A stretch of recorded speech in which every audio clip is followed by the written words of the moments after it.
How could it not, bro? What about this? If It you put it in, Are you sure about that, Pfinky? Yeah, I did a physics model for it. Let me see if I can find it. Like I did an actual. So this isn't the core. It's a computer 3D, but it's. Go ahead, dude. Bro, you get more core. Do you know why we get more Coriolis? Hold on a second, man. Do you know why it's different on the globe in different latitudes? Just like it would be different on the Ferris wheel at different latitudes. Sorry, you know why? Merry-go-round. Well, the difference is that the globe curves down, so every latitude gets a slightly different vector applied to it. Whereas a merry-go-round, the vector's the same through the whole thing because it's flat. It doesn't have anything to do with curving down, bro. This is the Coriolis effect. You get a different effect on the pendulum because each one is a different tangential different tangential speed, velocity, whatever. So I don't know why the merry-go-round would be the same. That doesn't make any sense according to Coriolis.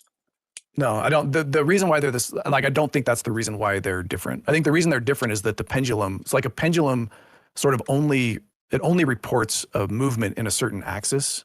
Whereas a gyroscope, that's why a gyroscope, if you set it up, the gyroscope will precess 15 degrees an hour. And I don't think that changes by latitude. I mean, it will in one axis, but if you sum all of the movement vectors, right, then it will basically sum total to 15 degrees per hour. You'll just see movement in different vectors as you move latitudes.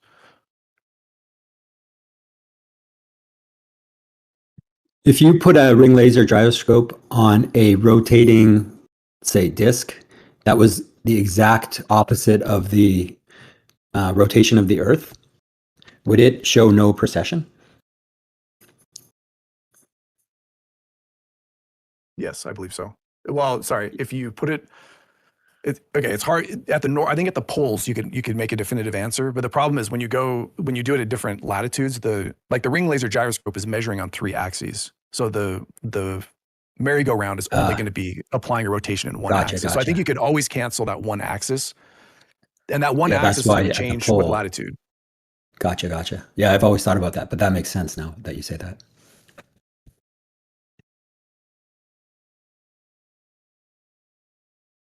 We should be doing this with a gyroscope. What I think would be, I've looked for this and I haven't found it, but what I think would be the most interesting test would be get a mechanical gyroscope that would spin for several hours and then basically put that on a plane or whatever is the fastest, I guess, of an airplane, and just fly with it, right? Because what you'd expect, I mean, the gyroscope will precess for Earth's rotation. It'll precess like we expect it to now, but it also, as you travel over the face of Earth, it also should roll basically relative to whatever direction you're traveling. I feel like that would be extremely definitive. You get what I'm saying, Jeremy? You would have a problem with that because then it would have to show the base also tilting as the plane goes around your mythical curve. It would have to show that as well. So yeah, you have a problem. Yeah, that's what you're saying? First off, yeah, none of this is definitive at all. Like, even if I put the accelerometer and didn't measure a force side to side, that doesn't mean now it's the Coriolis effect. You know what I'm saying? No, there's nothing definitive about any of this. Let's just get that clear right now. No, I get it. There's some ether, something's causing it. No, bro, we're trying to figure out the cause. We're trying to figure out the cause of why the thing's processing, right? Mm-hmm. That's the ultimate goal. Is we're trying to figure out the cause of why this is processing. In order to do that, in order to know the result of that, you have to manipulate an independent variable, the thing that's causing it. So you know that that's what's causing it. Yeah, even if you get the effect, it doesn't prove anything. That's why the scientific method is foolproof, bro. Because when you wiggle that independent variable for cause and effect, you got it locked. It's locked up. Yeah. Okay. Here. So on this thing I'm describing, you spin up a gyroscope, and then you manipulate your location. Your hypothesis is that this gyroscope will stay fixed in space. If Earth is flat, then any direction I travel in, it shouldn't rotate, like it shouldn't change its orientation in space just by me traveling along like a horizontal plane, right? Whereas globe would have the opposite prediction. It should precess by exactly the distance you travel on any great circle. It should precess in that direction. Can I say this hypothetical? If the pendulum was in a vacuum, would it self-start?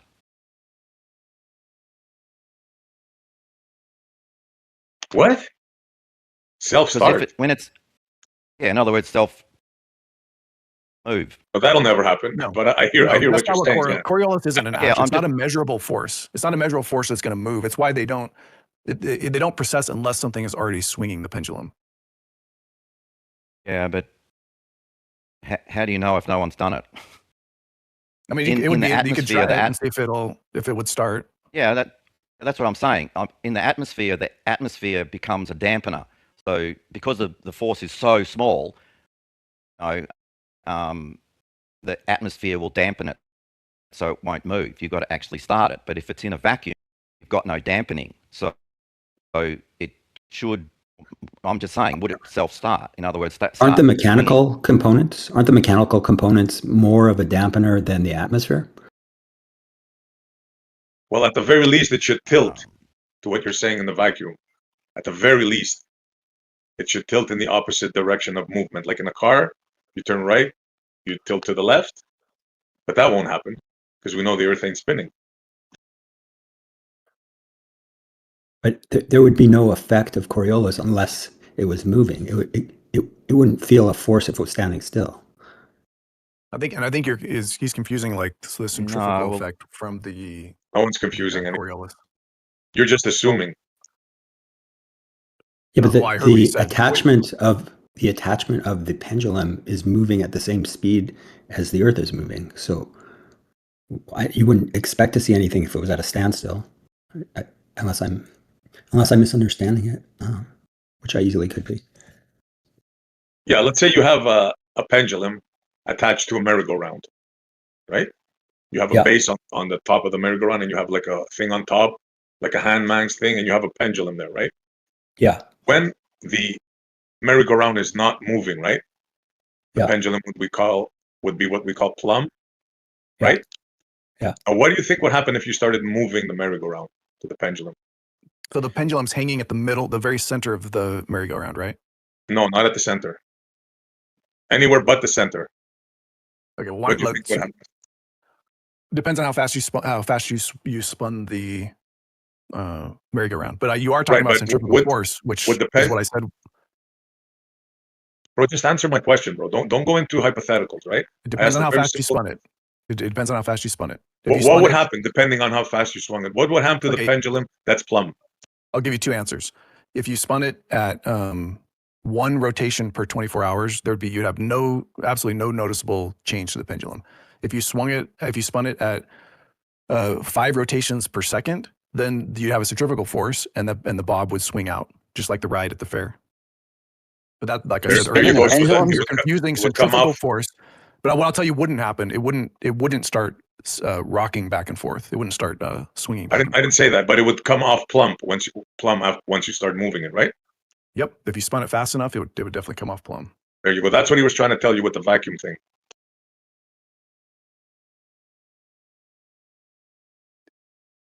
Is that what you were saying?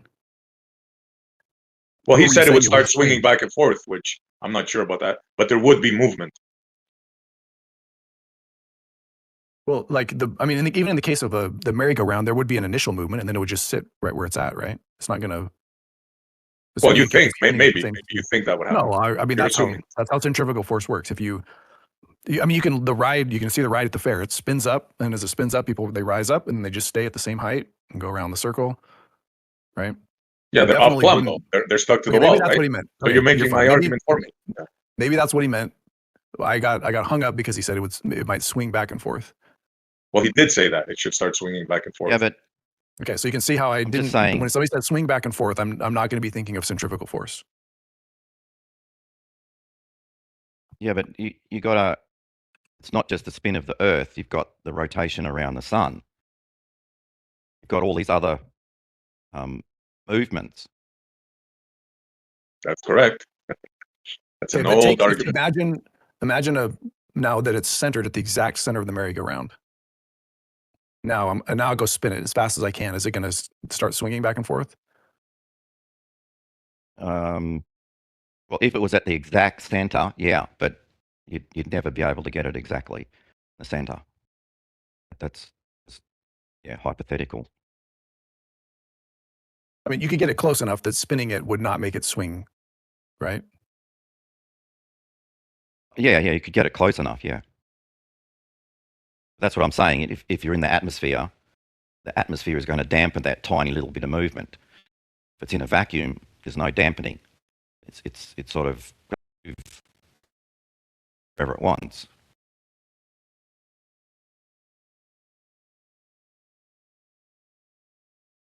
Yeah, I mean, it's a good question. I don't know. We got to look at what, for like an average pendulum, how much of the dampening comes from air versus some other, like the other mechanical causes.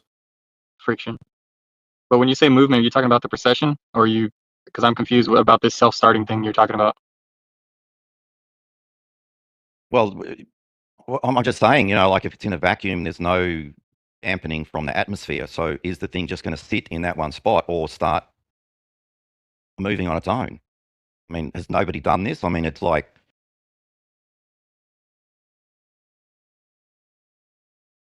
Move on its own from the orbit and the spin? yeah. You're trying to detect the spin. So if it's sitting still in a vacuum, is it going to start on its own, moving? I mean, there would be no, maybe a better question is, does the globe model predict that if you removed all of the friction and damping forces that we should see it start oscillating back and forth? The answer to that's no, there's no, because Coriolis isn't a real actual force. It's just a deflection of something already moving. That's I don't right. think he's It's not talking a about force. Coriolis. It's a visual effect. Is That a is force. correct. Pseudo force.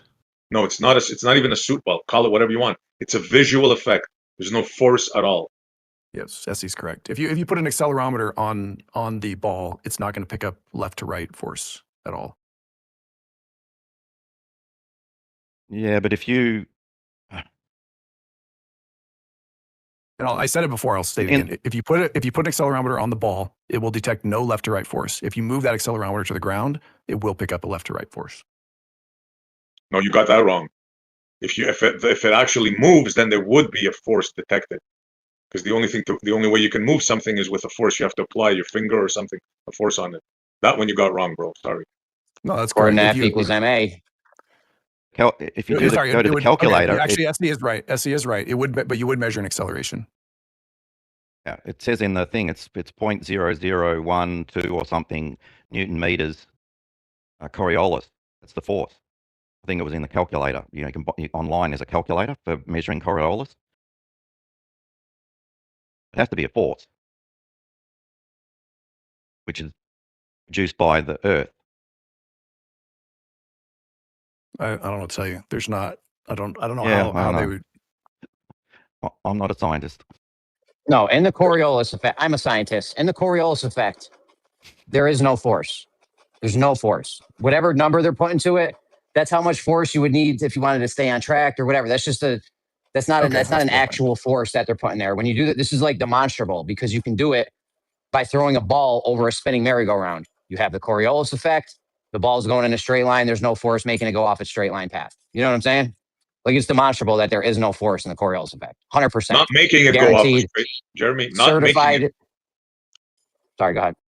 No, my bad. But I just have to correct you. Not making it go off a straight line course. Appearing to the rotating body that it's going off course, but it's not really going off course. Yeah, that's what I'm saying. We know the ball goes straight. You can just roll the ball along the yardstick and know that it followed the yardstick. You know the ball didn't curve. So you can see what the force would be because it looked like it was curved, but it didn't even actually do that. So why would there be a force there when it didn't actually do anything? It just went in a straight line. Exactly. There's like no force. So I'm more sure about this Coriolis thing than I am like who my mom is. But I mean, all the more reason it wouldn't do it in space because you're not on the rotating reference frame anymore, right? So the whole space thing, I'm not understanding. There is no rotating reference frame. No, I think we're talking about a vacuum. It's in a vacuum. Oh, in a vacuum. Yeah, not in space. Yeah. It's like you got a vacuum chamber and you put the pendulum in the chamber. Yeah, got you now. Yeah, so nothing is rotating because if the Earth was rotating, you'd be able to throw something and show this, but you cannot do it because the Earth is not rotating. Well, I mean, if it, you could argue that if the Earth was claimed to be rotating a lot faster, relative to whatever the claimed rotation speed is. Well, no, you're still man your model. It's because you claim that the Atmos is rotating along with the Earth. You got to steel man your model properly, bro. Come on. Pseudo model, sorry. But it still wouldn't. But it still wouldn't. I mean, how much? Okay, let's say the. I mean, if the Atmos didn't move with the Earth, then you would throw something, and then it would blow away in a 500-mile-an-hour wind, right? Let me put it to you this way: if you had no Atmos on Earth, according to your model, and you were at the equator and you threw a ball up in the air, you would see it go 1,000 miles an hour that way instantly. As soon as you let it go. No, that has nothing to do with the atmosphere. That has everything to do with it, bro. You don't know your model, so No, I mean, what can I tell you? You were doing so well, SC. But that one you fell off the wagon there, bro. In your model, is the Atmos attached to the Earth? Yes or no? Yes.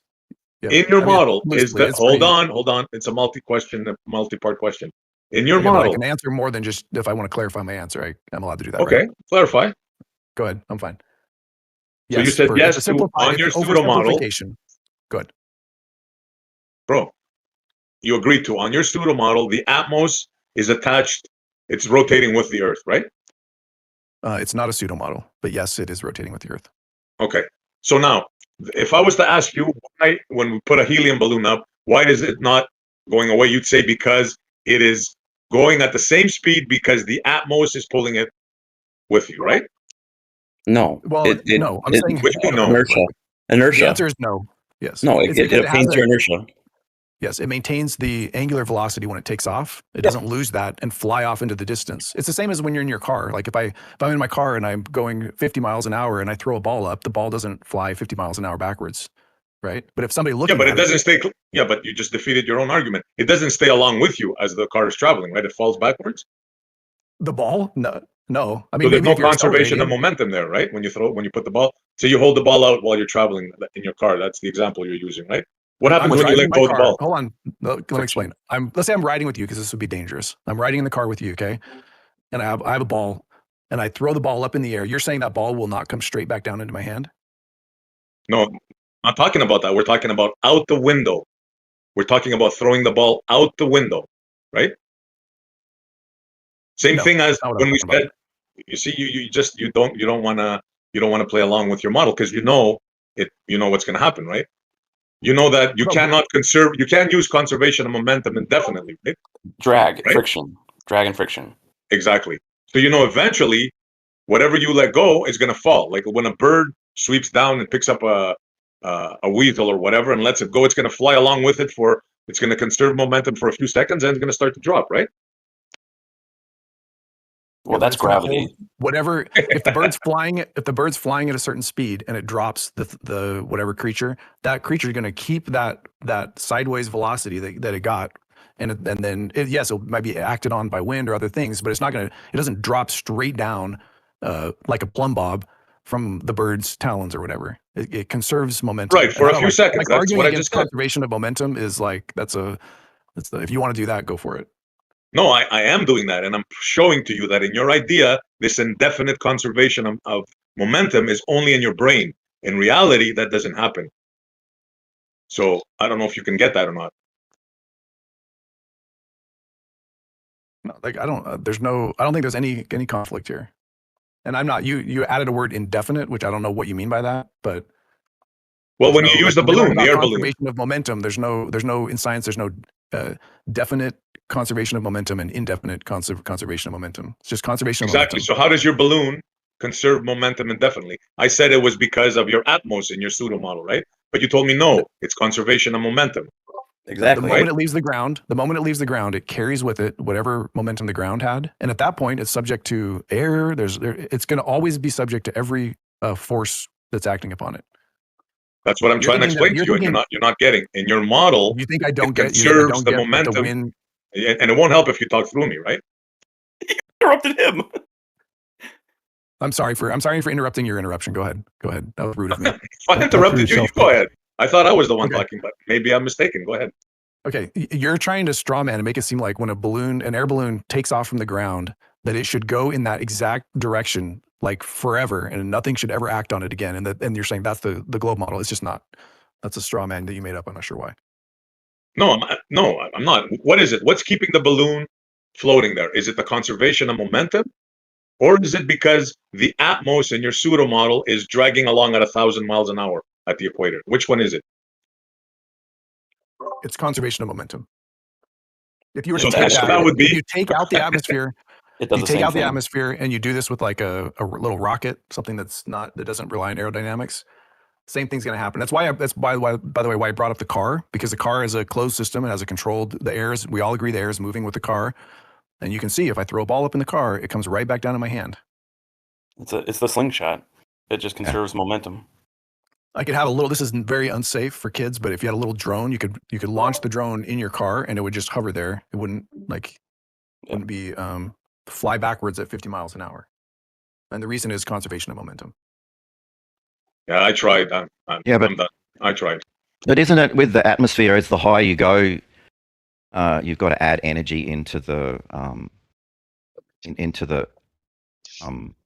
mass, because if it's traveling at the same speed, it's at a higher, a greater distance from the center. So it's either got to slow down, it's got to speed up, so you've got to add energy into it. And what it should do is it will lag behind the Earth rotation. It's further away from the ground. Do you know how far up it would have to go in order to lose 1% of lag by 1%? Yeah, but I don't think it'd be 39 miles at least to lag 1% behind. Yeah, I think if I could steelman SE, I think he's saying that the idea of conservation of momentum is conceptual because you can't demonstrate it to him. Well, that's basically it. Yeah, you cannot demonstrate it. Not in this sense, but they're not understanding, and I don't want to go around in circles, because they want it both ways. I got a question for the spinning atmosphere people. So let's say you've got a. Sorry? I just wanted to document that Doc said the word mass, but I did not hear the M, and I don't think that's ever happened before. It's not funny exactly. It's 15 years. I just want to say I never heard somebody say that. Okay, thank you, John. Okay, you go. It is a vacuum of force. Are you guys right in the middle of something right now? Well, I was about to SE was pose a just quick throwing in question. the towel. We were trying to do why do the helicopters hover? I think he was trying to do that, but he gave up. Yeah, well, I've got something relevant, just quickly relevant to that. Can you hear me? Am I coming through or not? Yep. Okay, just quickly. So if we got a closed container or in a stadium or whatever, just a massive contained area, let's say a mile wide, a mile high, like a circular mile, and you put a Bosch power drill in the center of that thing, which, the head of that's with a drill bit in it spinning at 1,000 RPM, for example. Do you think that the entire air volume within a volumetric circular mile would eventually start rotating at the speed of the drill head if you left it in there? Like, is that little drill head, is that going Bro, to... that's dope. That's like when you get in your pool in the summertime and you make a little whirlpool. Yeah, exactly, Jeremy. Let's fucking do it, bro. Yeah, so a 1 mile sphere, 1 mile sphere with a Bosch drill bit circulating, is that going to get all of that air spinning at 1,000 RPM? If you don't have You gotta any start with other like a forces small acting, room. if you don't have any other forces acting on it. So the whole mile of air will spin at 1,000 RPM, you think, with a Bosch drill in the center of it? Fucking hell. Well, no, amazing. I think it won't be. It'll dampen with the medium, depending on how thick the medium is, how viscous the medium is. It's just air. Yeah, it will. Same as like dampen the atmosphere that goes around with the Earth, same thing. Right. It's always going to be a higher velocity in the center. Yep. The problem with all these examples is you can't replicate the effects of Earth on Earth. So none of these things you come up with are going to replicate exactly what Earth's doing. Yep. We have we have centrifuges and things where you can test. You could test like friction of air molecules against other air molecules. Yeah, but good luck. Isn't it just the beauty of it all? Let me ask you this. Centrifuge is different. Can I just ask this question? This is like a hypothetical. How I've been waiting. So how is the as your gradient of your atmosphere goes up, it gets colder, doesn't it? Why does it get colder? It's colder than warmer. It goes back and forth as you go up. Yeah. Yeah, I know that, but why does it get colder? Because heat radiation. heat radiates off of Earth, Yeah. and so then the further you I get said away it from Earth, first. the less. Oh, dang it! All right, I Wesley win. gets that point. Just kidding. Go ahead. Yes, radiation from the Earth and the atmosphere traps it like greenhouse gases, They, stuff they like that. say Yeah, but they say wait a the minute. sun doesn't heat the gas up in between; it only heats the ground up, and then the ground. All right, man, go ahead. Jeremy, you're roboting really hard, bud.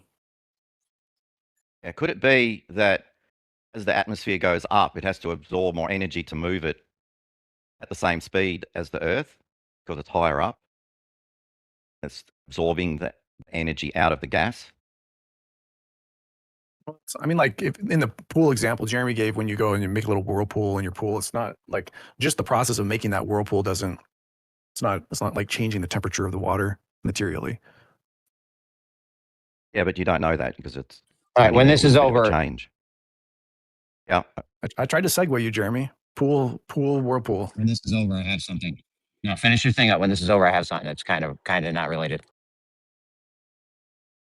Go ahead. It's all yours. Are you good on your thing, guy? This guy's been trying to get it out for a minute now. So with this elevation thing, are you good, or did you want to keep going with this? All right, sounds like he's good. Yo, here's the thing: is a vacuum a force? No. Vacuum's not a thing. It's You want to just lock in with Wes? You want to lock in with Wes? Pinky? The, Yeah, the you have to physics define Is like vacuum. pinky in the brain? you have to define it. You have to define a vacuum first. in physics. A the vacuum, is not a super low force. pressure.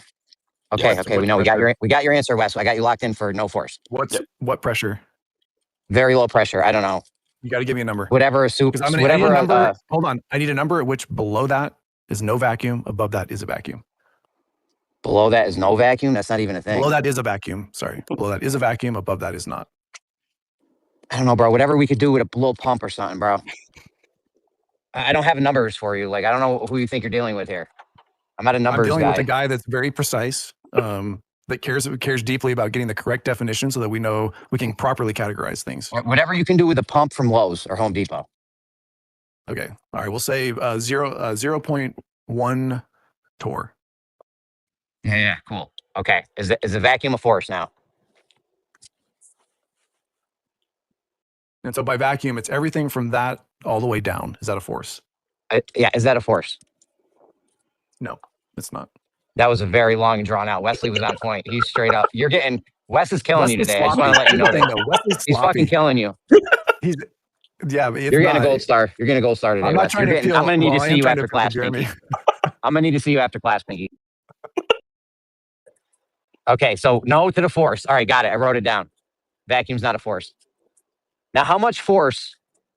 If I wanted to hold, say, I don't know, a pound.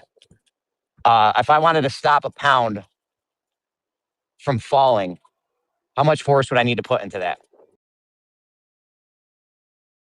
Say that one more time. 1 pound. If I had 1 pound and I was like, yo, I'm going to hold this here and I want to stop it, no magnets, no goofy shit. How much force do I need to stop the 1 pound from falling? 1 pound. a pound. 1 pound of force. Okay. Yep. Got it. I So if I answered that take way this, all faster than Wesley. By the way. Yep, you win. right, you got him on that one. He's 2-1, 2-1. Hey, West 2, Pinky 1. So if I have say I have a sphere, right? I have a string connected to a sphere, a half a sphere. And then I put another half a sphere over that and it's hollowed out in the middle. And then there's 1 pound hanging from that, right? For the bottom part of this that's not connected, the bottom half of the sphere, you're saying I need 1 pound of force to keep that up, right? The whole sphere is 1 pound. No, the whole bottom half that's not connected yet. So you have a half sphere is one pound. The other half is not connected as another pound. Yeah, the top part doesn't matter. I'm holding that. It's tied to the wall, the ceiling. It doesn't matter. I'm trying to keep the 1 pound half sphere and 1 pound thing from falling. Okay. All right. So we need 1 pound of force. I attach the two spheres and I pull a vacuum in it in between the two spheres. And now it's holding the 1 pound up. No, you would need 2 pounds then. No, I don't need any pounds. I just put a vacuum in between the spheres and now it's holding it up. No, you still need 2 pounds of force to hold the whole thing up. If you did that, and you only had 1 pound holding it up, it would fall down. No, bro. The thing's attached to the ceiling. The top half is just attached to the ceiling. That's not part of the 1 pound. The bottom half is the 1 pound. Okay. But I connect the 2 halves of the sphere. I connect the 2 halves of the spheres and pull a vacuum. You guys said a vacuum wasn't a force, but this thing's not falling into the ground. Right. It's the outside pressure that's doing the work. Yeah. The outside pressure is holding a 1 pound thing up. Yep. A 1 pound solid piece of material. The air pressure is holding that up. You got it. That's just like the when best you way suck you on can a test straw. it. That's a good way you can test it. So why do I even need to pull the vacuum? Hold on, man. If you So go why up do in I need elevation, that thing will fall. So why do I even need to pull the vacuum then if just the air pressure around this thing is holding it up? Because you have equal air pressure inside. No, it's not equal air pressure inside. I pulled the vacuum. Oh, well, once you pull the vacuum, it's no longer equal air pressure. So it'll the pressure is holding it to the thing. Yeah, so by me pulling this vacuum, we've now created a force. Yeah, but not by the vacuum, by the air pressure outside. No, by the vacuum. If you don't have the vacuum and it's all, if you don't have, please don't laugh like a little girl. I'm taking 1 point away. It's West 1, Thank you. Pinky. Thank you. West 1, Pinky 1. All right, keep it up. I'm going to see you after class too. No, I don't even remember what I was saying. Come on, West. No, give I Wesley get a it. point back. Give him a point back because his laugh flummoxed you. The point is, if you don't pull the vacuum, there's no force there. If I just put the 2 spheres together, there's no vacuum. There's no, the thing just drops. Once I pull the vacuum, I now have a pound of force to keep this thing from falling. So when you suck on a straw, you're sucking the air out of the straw. You want to go down this road? You really want to go down this road? Yes. All right. You're sucking the air. You're not, the vacuum's not creating the work. It's you pulling the air out of it. You get that, right? The vacuum, the thing you said that had no force, is now creating the force. It's you pulling the air out of it. It's not the vacuum doing the work. It's you pulling the air out of it, right? And then, therefore, the outside pressure pushes the liquid up and into your mouth. What liquid? Oh, we're sucking on a straw? Yeah. All right. Whew. Your mind went there, didn't it? Why are we switching to a straw, bro? I already got this half sphere thing all set up in our minds. Like, why are we going to a straw now? Well, because there is He's no... trolling you, that's why. No, I'm not. It is a difficult concept, but it's the what is it, 14 psi on the outside pushing the balls together. It's not the inside pulling it. There's no pulling action. No, 14.7 psi on the outside of the thing does not stop the ball from falling. The bottom half of the sphere. I got my scenario. So exact same thing. Okay, but now we're going to the room that we're in that the thing's attached to the ceiling on. That room is now 0.0 or point. The same vacuum as the inside. Why are you being complicated? Is it the same? I'm taking a point away from you. Is it the same vacuum as the inside? Hey, dude, we are scientists here. We can do slightly complicated examples. Are you going to make it's not exactly no? Because then it would be a vacuum. It would defeat the example. It's not. It's 0.1000001, which is not a vacuum, right? And then you're gonna try to hold the ball up in that environment by putting a vacuum of 0.1 torr inside of that. Is it gonna hold the sphere up or not? It's not. I don't know. Why are we changing the scenario? We're just in normal. It depends on the surface area. It depends on the surface area. The reason I'm changing the scenario, Jeremy, is because I'm showing you that it's not the vacuum. I can have the same vacuum in 2 different rooms with everything else exactly the same. In one of them, the ball doesn't get held up, and the other one does get held up. That's not the experiment, though. In the experiment, we have the room with normal air that you guys said you need a pound of force to stop this thing from falling. I introduced a vacuum that you said wasn't a force, and now we magically, the 1 pound of force popped up. Yeah, so I'm saying if you're saying this is a force, but it's only a force when you have a high enough pressure, ambient pressure in the room, that tells you that the thing that's doing the work is the temperature in the room or the pressure in the room. No, we definitely know the pressure in the room's not doing it, because if we don't pull the vacuum, the thing just falls and there's pressure in the room. I know, but if do you agree with that? Do you agree with the thing I just said? Yeah. If you so it's definitely not the pressure outside keeping the thing up. No, that's a non sequitur. No, you're saying it's the pressure on the outside that's keeping the thing up. Hold on, man. You're saying it's the pressure on the outside. Okay, but we can prove that's not true because if we don't pull the vacuum, the thing just falls to the ground. So we know it's not the pressure on the outside keeping it up. Yeah, so what I'm saying is change. If you're convinced that So it's you not the agree pressure with on the everything I just said? You agree with all that? Yes. Good. Well, I Then don't that's agree your that whole it's not. argument. I don't agree. That's- I don't agree with the conclusion that therefore it's not the vacuum. And what I would say is, if that's the case, if you're saying the outer room has nothing to bear with it, then change the pressure of the outside room and see if the force holds.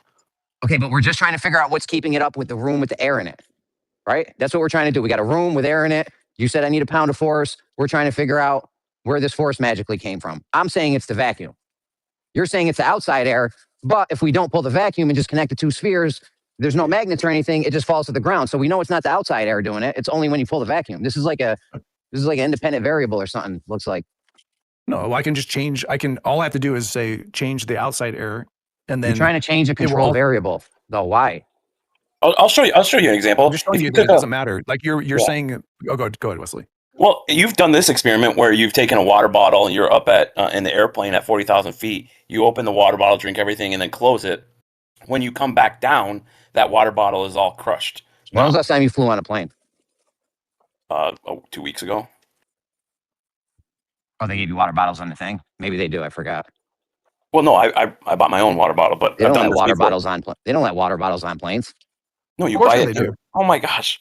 You gotta buy Yes, it right you can before buy you one. leave. For like Yeah. $10, they'll sell you like a water Yeah. bottle, like in the terminal, Yes. and you cry. About it. Anyway, do you deny wait, that hold this on. happens? I have a story. It's a really good story about. Is it You're gonna love share it. time? It's a Coriolis. It's a Coriolis. Okay, I was going to Peru. This was like a year ago.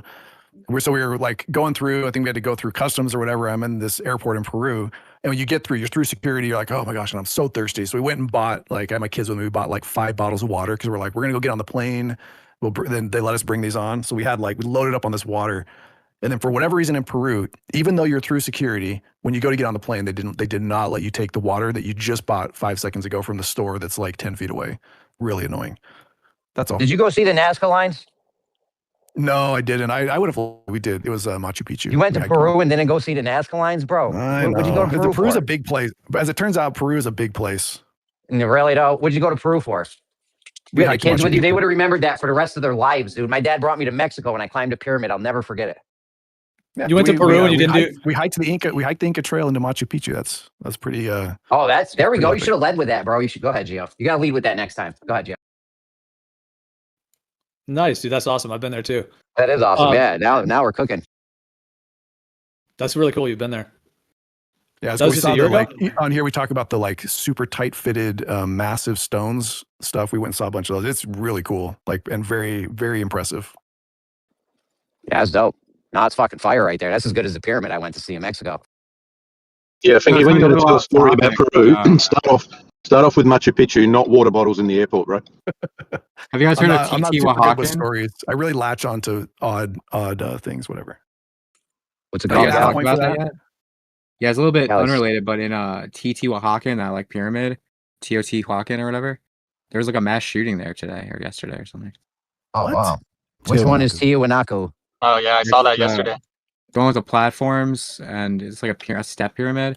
There was a dude that just started opening fire, and he's like, any European who's here is not going to go home alive. That's not nice. I was on one of like the Great Pyramids. I thought you guys would have talked about it already. I But so that, busy. I No, didn't dude, I step never heard up. of it. that's a Like gun he killed free a zone. Canadian? How could that happen? A Canadian died. Yeah, Was it a French Canadian or a regular Canadian? it's a shame, It's man. the same. The same. They're all Still a Canadian. human injured by like some That's sicko. brutal, dude. He just pulled out a 6 rifle. Americans, 3 in Colombians, 1 Russian. Teotihuacan on that step pyramid. Like a bunch of people were up there on that like platform, and it's not an easy thing to get off the platform and go down those massive steps. So a lot of people were just like hiding up there. Somebody post a pic of what this thing looks like, please. Yeah, there was like video of people like jumping off like a 15 foot platform to get away. It just that's goes to sick. show you. Where's that in? Yeah, that's a link to it. The dude, like, there's videos of him walking up with his backpack, and then he starts like taking his rifle out, just slowly doing it, and no one thinks anything of it because it's like, why would a dude bring a rifle up to a thing like this? And then he just started opening fire, and he started saying like, if you're a white European, you're not going home alive. Thankfully, there was only one person killed. 6 people were injured, but only one person was killed. Thankfully, it was only one. I mean, I'm not saying thankfully one person was killed. It's just, dude, there's a ton of videos too. So I wouldn't recommend looking it up on like Twitter. Oh, this is Teotihuacan, not Teonaku. It's totally different. Oh yeah, Teotihuacan. I don't know how to pronounce it. It's a massive tragedy. Why would someone do that? That's why gun-free zones are so stupid. Like, yeah, if we could eliminate all firearms on the Earth, I think it was Yeah. fake. It was a missile. that would make sense. But we can't do that.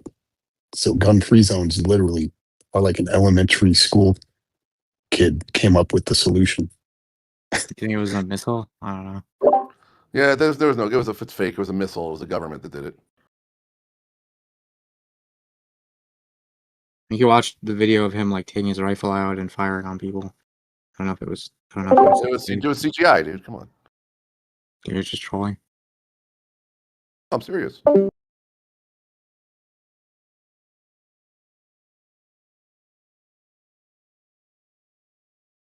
Also, It's get not confused. Peru, but it is like it's Argentina, right? So I figured you guys were talking like South America. It's like kind of Mexico. unrelated. I think it's Mexico. What a sicko, though, dude. He said something about you'll be sacrificed. Like there's a translation of like all the stuff he was saying.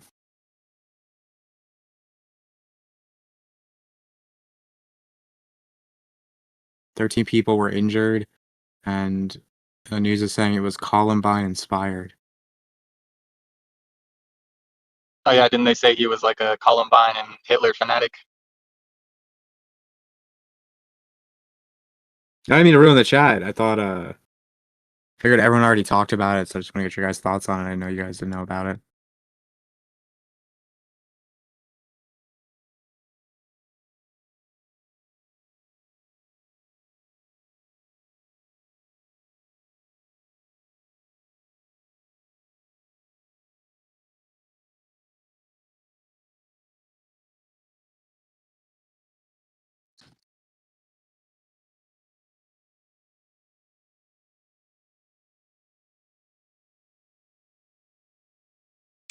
Yeah, moral of the story.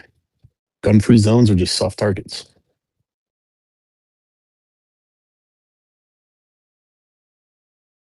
These pyramids need to be guarded with men with guns. Who's going to stand on those towers, huh? You, Lieutenant Galley? No, you retard. You just get people that go there, tourists, can be armed. Someone would have stopped him. I'll be the only person that can call myself a retard, please.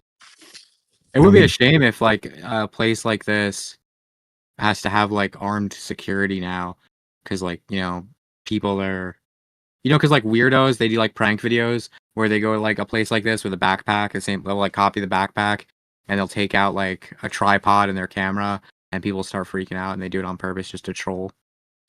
Yeah, they don't need to have armed guards. Just let everyone carry. You can't handle the truth.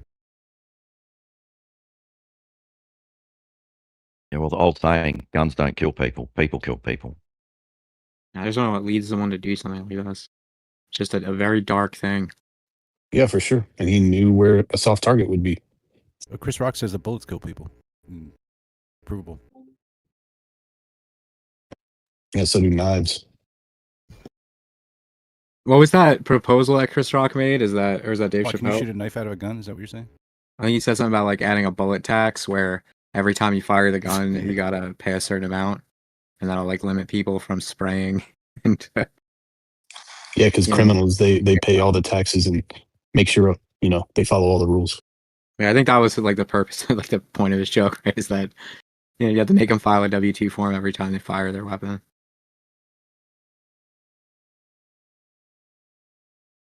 So I live in a place with very lax gun laws. I own a few guns, but there's like we've had arguably more situations arise from hothead civilians getting angry and shooting people than good guys. Then gun-free zones like Chicago. It's a mixed Chicago's a bag, lot man. more Those gun places crime, have but excessive violence. Places like Ohio, where you can get guns anywhere. I have a friend who lives in Ohio, and he goes to the bar, and almost every night someone pulls their piece out. And a bunch of different nights he's come home from the bar and says like, yeah, someone just started firing at a car someone got shot, and it was just like a normal thing. And it wasn't like a decrepit town in Ohio. It's like a fairly nice Ohio town. They just take Like, I live guns in a so nice, like not seriously. Yeah, I live in a nice gang-free suburban, middle class, and there's like a bar not even a mile and a half from my house, and there 2 people have been killed there, 2 different shooting incidences, and it's not like it's just people getting drunk and then getting angry, going out to the car, grabbing a gun. So I'm like not for gun control. I'm just saying if I'm like when I think about visiting a place like this, I'm thinking about my personal safety. I think like an asshole tourist with a gun is as likely to cause problems as a mass shooter planning something out. But it's a mixed bag. Yeah, I yeah, think it comes from like the same sentiment though, where people don't take the tool seriously. Like rifling is a cool sport. Practicing the art of rifling and getting good at it and maintenance of the tool and all that's a cool thing. But then there's people who use it as a flex, or they have like they like guns for wrong reasons. Like it's arguably one of the most cool tools or cool things you can play with, but obviously you should take it seriously. I mean, side by sides are also extremely dangerous. Yeah, but you shouldn't mix alcohol with it. That's probably that's probably not a good idea. See, I can't post any articles in the chat about Teotihuacan, but if you guys look up Teotihuacan, there's a bunch of articles about it if you want to see what happened. I would just probably avoid Twitter because there's a bunch of graphic videos on Twitter right now. Yeah, and just be careful if you're searching for Toate. You might come across that if you're looking for like the keyboard player from Delight. Grooves in the Heart. see, that was deep cut, Snacks. That was deep cut. The youngins don't know nothing about Delight. If you go to like Teotihuacan, there should be like a festival. Do people ever go to these monuments and do like shamanic rituals, or do they usually go to like different areas you go to? Has anyone like hosted shamanic rituals on like the bases of these monuments? What I remember is there's a group of native locals that still do ceremonial stuff on important days for their calendar at that location. That is cool.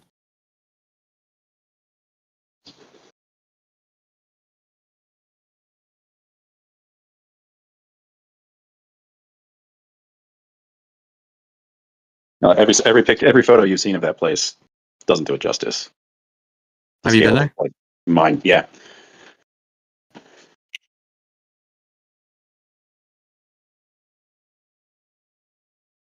Do you think it was natural rock formations? Or do you think it was made? It didn't seem like it. They're individual bricks, especially the steps. You can see the steps how they're constructed.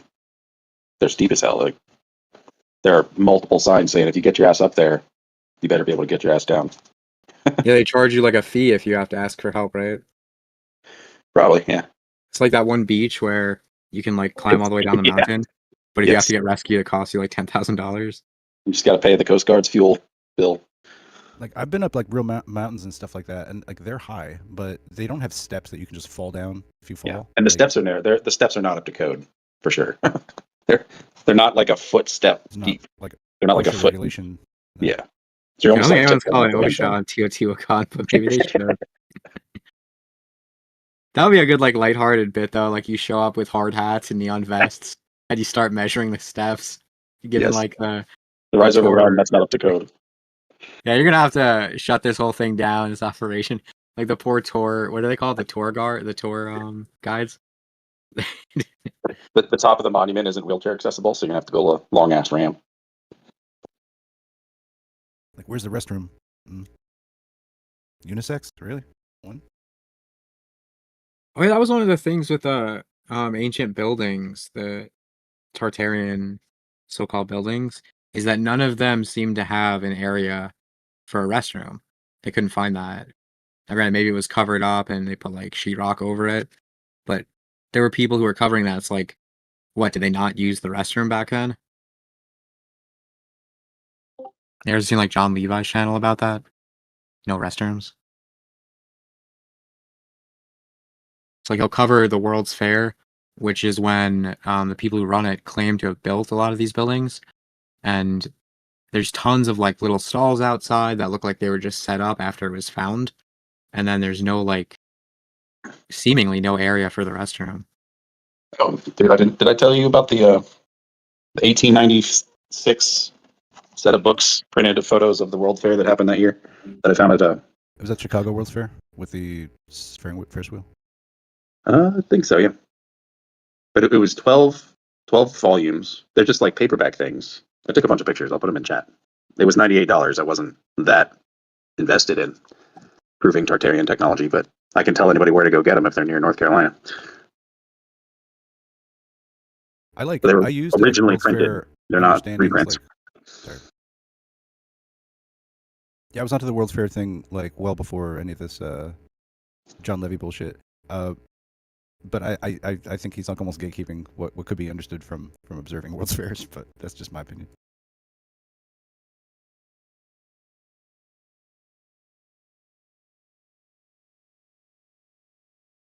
You don't like John Levy? I think he's a good researcher. Maybe not everyone's cup of tea stylistically, but I think he's pretty good at finding It's stuff. like fan fiction level, but it's really plausible fan fiction, so it feels kind of like you're researching maybe. But I feel like not. It's like, you know, like was it Mudfalls University with Roger? Like, what are you learning if you're watching that? I don't know. It's on the same level of Roger Spur. The nice thing about Roger was that when he first started his channel, he would answer every comment and he would just talk to you about like why he thinks that fossil is actually that part of that body. Yeah, it's called persistent pareidolia. Go ahead. What really threw me off was when he wouldn't stop insisting that one of the caves was female genitalia, and that was like his favorite cave to talk about, so he did like 3 streams on it.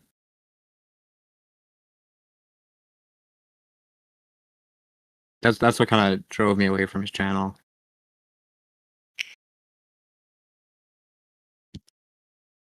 So he was obsessed with female form. Got you.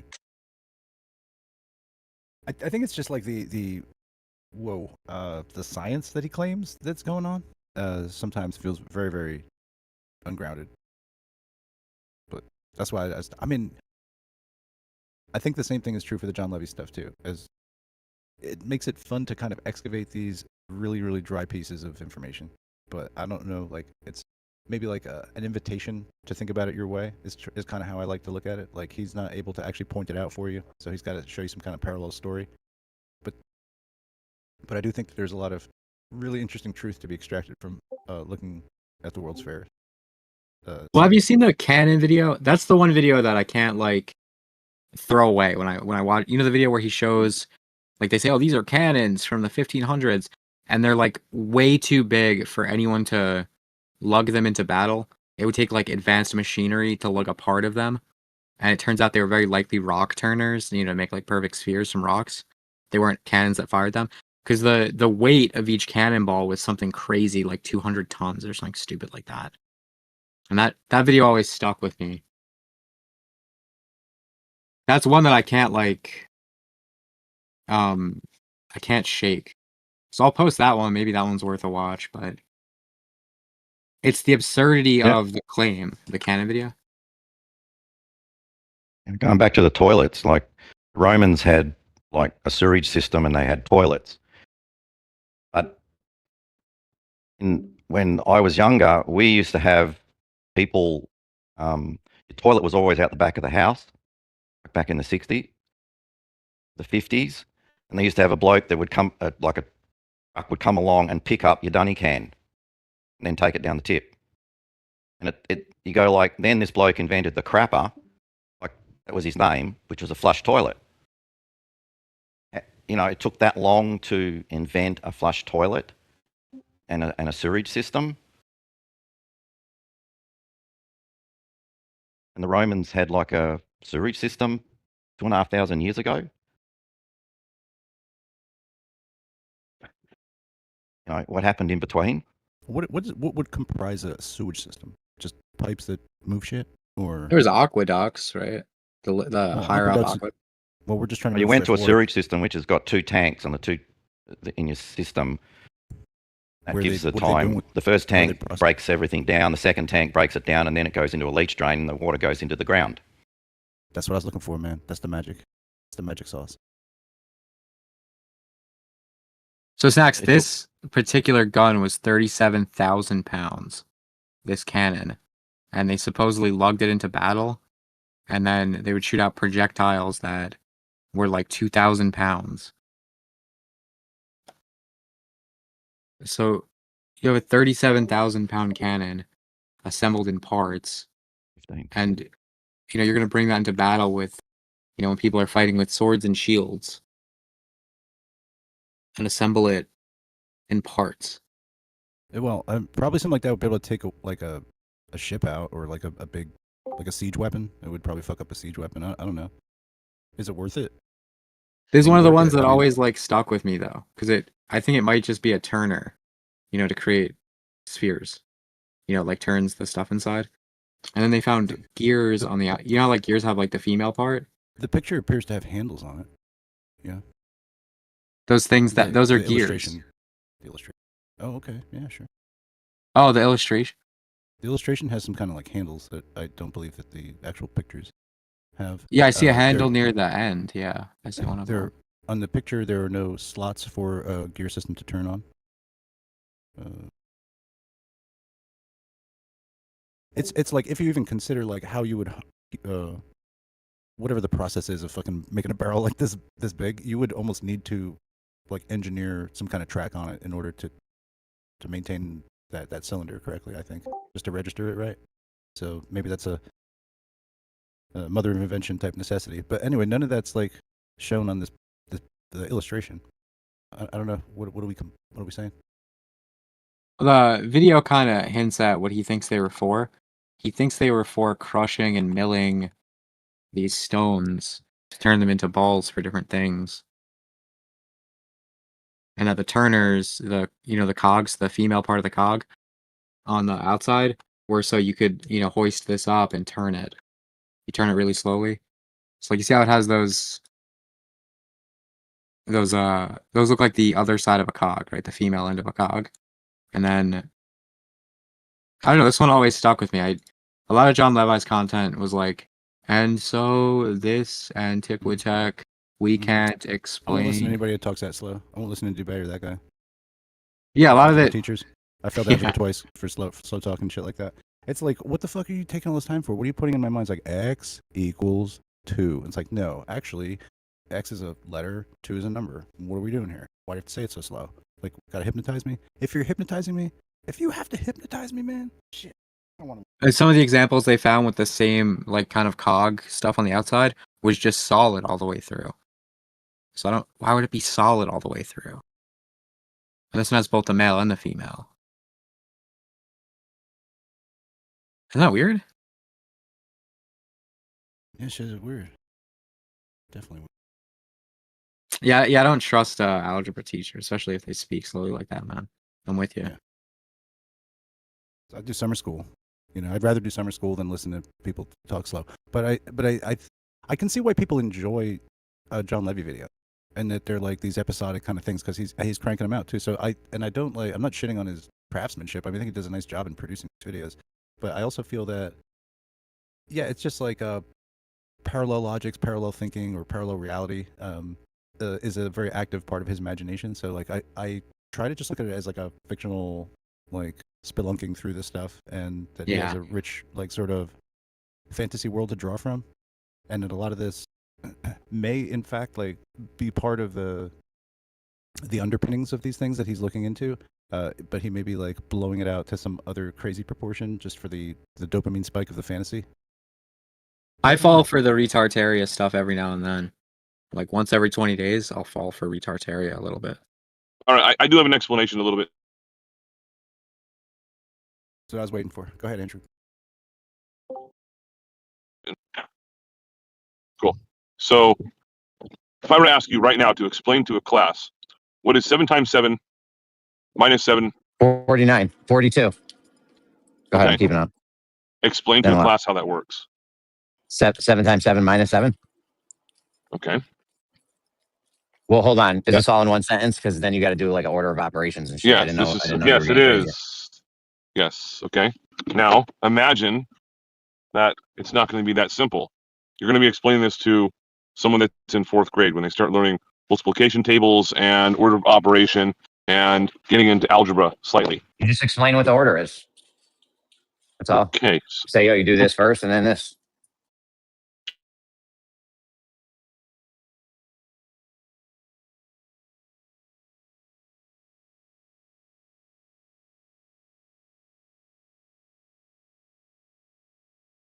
Am I tripping? I don't know. I was on a phone call. Maybe I jumped in a little bit quick. What's the topic? Ancient technology and like what these so-called cannons were, where like some of them are full, like they're not hollow. I put them in the live stream chat. What's a cannon? Yeah, I put it in the live stream chat. So it's called the Dardanelles gun. It's made out of bronze. The thing weighs 37,000 pounds. The pieces have threading, and they thread into each other. And the projectiles were a little over a ton. How are you going to lug this thing into battle? And how are you going to load up a projectile that's 2,000 pounds in the middle of battle? And the picture they show is like, they've got bro, wooden you're firing. stakes. You'd be firing this thing from. You're not going to be on the front lines trying to shoot this thing. So you're going to be way in the back. You know what I'm saying? Like you're super safe wherever this thing's at. Bro, that's the thing though. They got a depiction in the museum of it in battle. I posted it.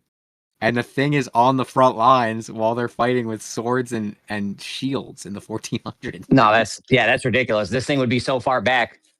You know what I'm saying? It would be in no danger. But how many people do you think it takes to load up a thing that weighs 2 tons? You gotta have a crane doing it. This is in the 1400s, man. This thing was made in like 1400s. They had cranes. Ancient Rome had cranes. They lifted. Ancient Rome's probably put in a trilithon stone.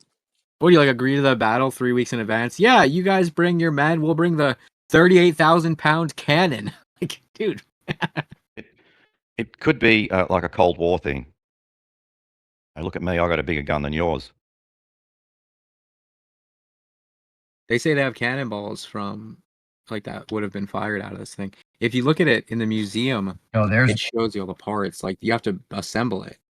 It's got threading and everything. It was made out of copper. Here's what it looks like. You can see the thread. I think it's Costa Rica.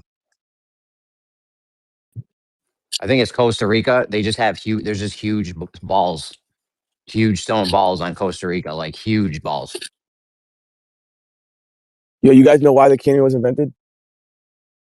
It's like a joke. No, seriously. It sounded like there was going to be a punchline. Do we know when what was invented? You know why the cannon was invented? For war. Impress maidens, probably. Think about it. No, for real, think about it. I did. If you had cannon technology fire in the biblical times, if you had cannon technology, man, you'd be like rain down on people like God. Like they wouldn't fucking know what the fuck was going on. Or you make a cannon so you have a bigger projectile. It has a farther reach. Why else would you build a cannon? I already answered, man. The battleships. Telling you, man. You know, a king, he's got the big cannon. He gets many maidens. Facts. So, you know, there's always been an arms race, right? Cannons were developed as a response to the castles that they were building at the time, right? They were designed not for infantry. They were designed to destroy walls, destroy castle walls. One of those cannonballs would freaking bust open a fucking, a whole area, and you could just infiltrate the castle. Yeah, you couldn't get into a castle unless you broke the wall down. Yeah. But you should try to undermine them a lot. They could do that with a trebuchet. Yeah, I think back then the trebuchets were more powerful than the cannons as far as breaking walls down. You've seen the blokes on YouTube? They've sort of fine-tuned them. They've got them actually breaking the sound barrier. The projectile breaks the sound barrier and makes a sonic boom. Yeah, that would acquire many maidens if you could blow some eardrums out. And then that's when they started developing star forts. Because the star forts, the angles, they didn't have any flat walls, so when the balls would hit, it wouldn't damage as much. And it was easier for like defending. We make tanks like that, right? We make the armor on tanks like that right now, bro. So that there's no shear force when it hits. It's always at a funny angle, yeah. Right, tell you what, you make the big cannon, you get literally infinite maidens. You're like, how am I going to protect these maidens? They got a big cannon. Need to make a star for it. Protect it from other cannons because you got maidens. Because you made a big cannon. Like, it's, yeah. The cannon obsoleted the star And the forts. only kind of people that can draw star forts would probably be what, Middle Easterners, yeah, or maidens, likely. And it was, you could funnel like if people tried attacking the castle, they would funnel in, right, into like basically single file trying to get inside the fort, and it was easier to combat. They're like a massive mob of people. Just the shape of the star forts. They made choke points so that. Yeah. The theory is that when you're being attacked, it funnels people into smaller areas, so it's easier to take them out. That was the whole theory. There's a bloke, something flood. I mean, that's a fact, bro. That's not even a theory. That's just fucking fact right there. It's called the fatal funnel. Make a choke point. Yeah, you make a choke point. That's easy to defend. Like, we all seen the 300 movie, right? Yeah, but cannons obsoleted the star forts because you could sit out the side of them and just fire rounds into the star fort as much as you liked. But if you bring 300 Thracians, it's not like bringing 300 fucking Spartan guy. Sorry, yeah, but you've seen some of the star forts. No, I'm messing around, but they're I think that, like, if you look at the geometry, it really kind of bears to Islamic type geometries to me. I don't think it appears to be Roman of origin. What do you think? Oh, it's not Roman. Romans The built nothing in Muslim stone. But the Romans like could have like, or there could have been some kind of pharaonic thing, but maybe they would have hired, you know, like some dope mathematicians from, you know, Arabia or something like that to. Don't you think? Yeah, but there's no star fort. There's no star fort that's the same. They're all different. Nearly every one of them is. Yeah, if different. you've seen one star fort, you've seen them all. But they're all the same in that they're built off the river systems. They're all the same in that way, though, aren't they? Some of them are mainly built, next to they're rivers. using Yeah, dredge tools to take the water, so that they have like they don't have to work that hard. They're using that, and then they create moat systems with those dredge tools to like, you know, make it unsiegeable. yeah, but you could look at it a different way, and it could be that you're protecting from animals, not people.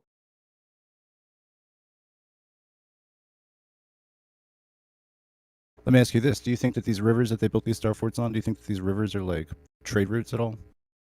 Waterways? Not all of them are on rivers. Oh, not all of them are on rivers. So show me some ones that aren't. A lot of them are though. Can go to central, like Russia. There's a whole line of them on a earthen wall. Ever seen that?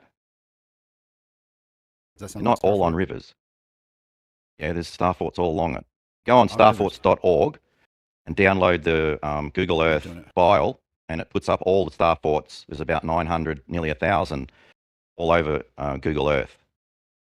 I mean, didn't you Most of have them to? are in- Most of them are in like Europe, but they're all basically over the world, except Australia. Yeah, Australia doesn't have no maidens. It doesn't exist. It's a pretend place. What were you gonna say, Jake? Yeah. I was gonna say, I mean, back we- then, didn't they just build? If you were building any like big complex where people would live, I mean, you had to be near water, right? Yeah, that's right. But when you look at some of these star forts, they're massive constructions.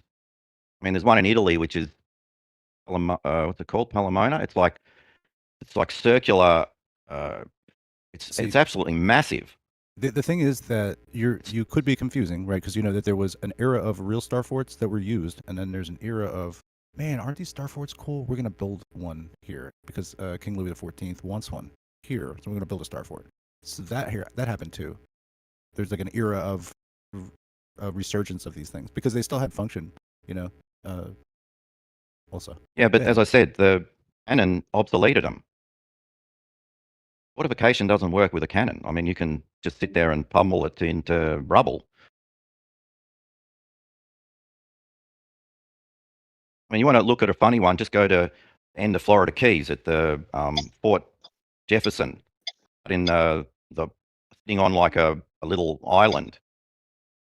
It's massive. Something like 30 million bricks went into it. And you go like, how is it going to protect?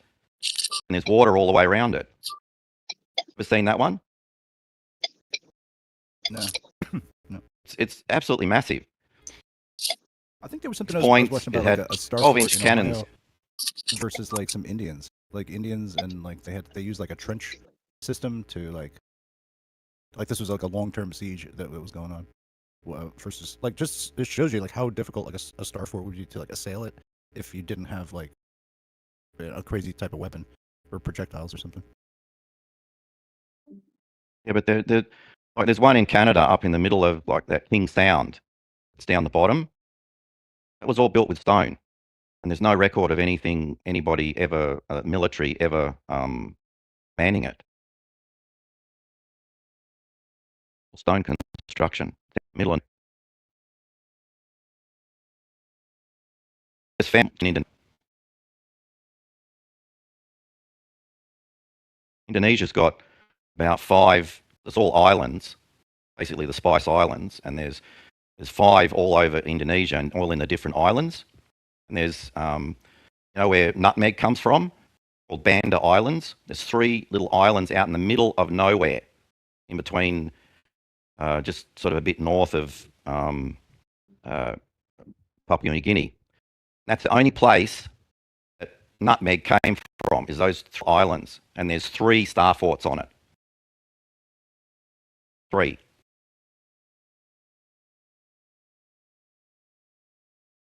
Nutmeg made the Dutch fortune. It's basically it was at the same weight as owners, the same value as gold. All right. What else? Did we ever figure out how much force that vacuum is making? Well, you're wrong. Atmosphere. Vacuum is nothing. Vacuum is, like you say, a vacuum pump. I know, but I have an It's just an independent air pump. I know, but I have an independent variable showing that it actually is the vacuum that's making. We actually have an independent variable that is showing that it actually is the vacuum that's keeping that thing up and not the atmosphere on the outside. Because without the vacuum, the atmosphere on the outside does not keep up. It only stays up when you pull the vacuum. So for sure, it's not the air on the outside.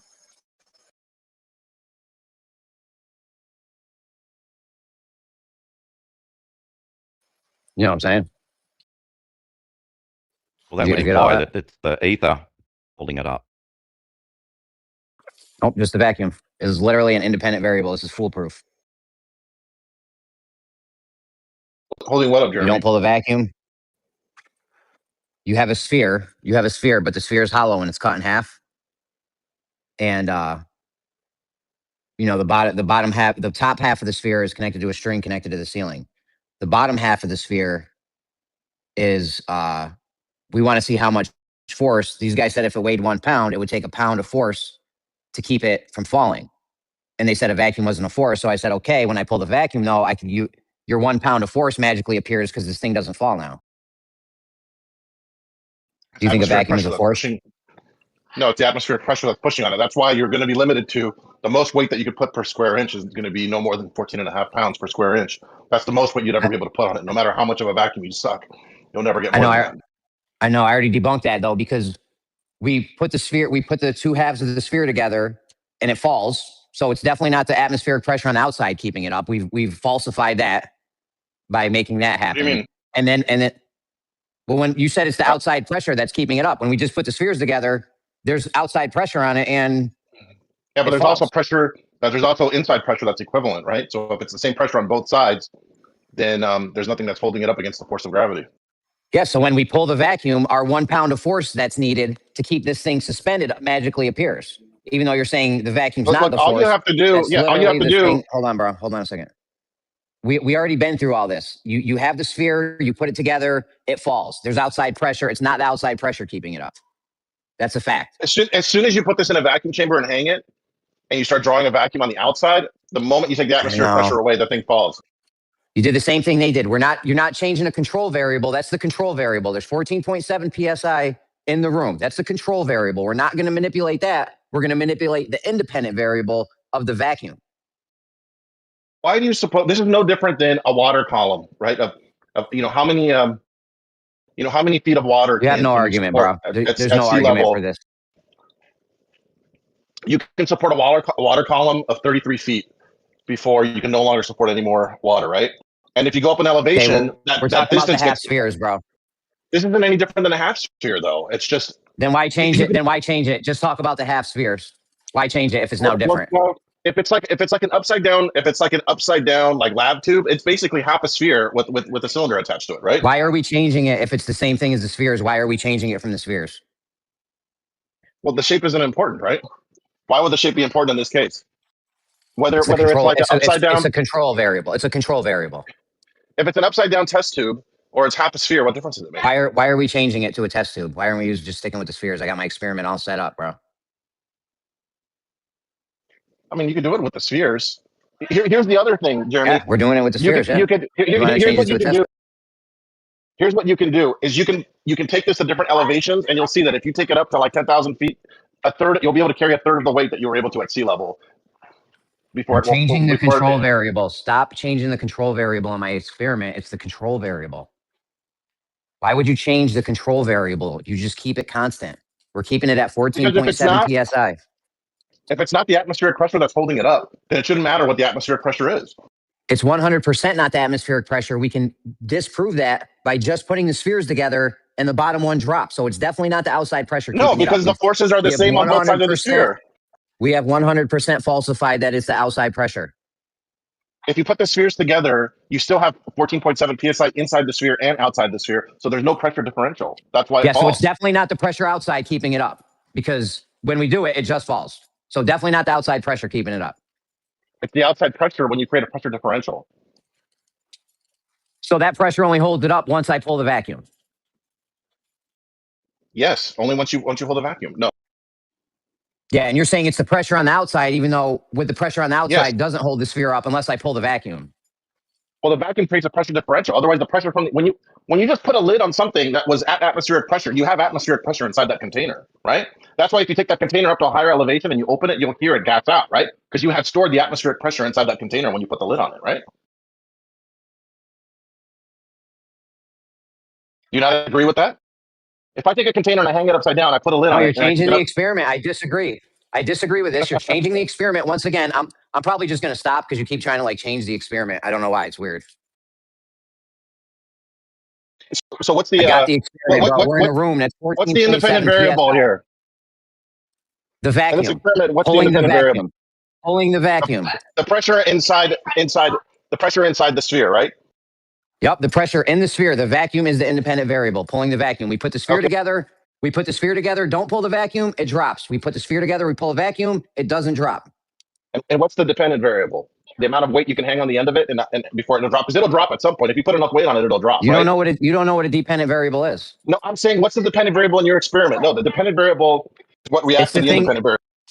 Yeah, the dependent variable is the thing falling. Or not falling, whatever you want to do. We're not going to base it on how much weight you can put on it? No, that's the control variable. You're trying to change the control variable. We got 1 pound weight. 1 pound weight. The bottom half of the sphere weighs 1 pound. We pull a vacuum, it doesn't fall. We don't pull the vacuum, it falls. So why would if it's not has nothing to do with atmospheric pressure, why would the atmospheric pressure, varying the atmospheric pressure, have any change to the outcome of this? I'm not saying it has nothing to do with atmospheric pressure. I'm saying in this experiment, the reason why this thing doesn't fall, is because we pulled a vacuum.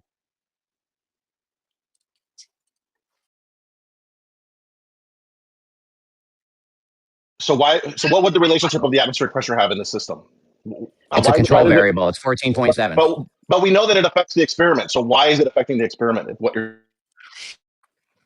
the outside pressure is not affecting the experiment. That's a control variable that we're keeping constant.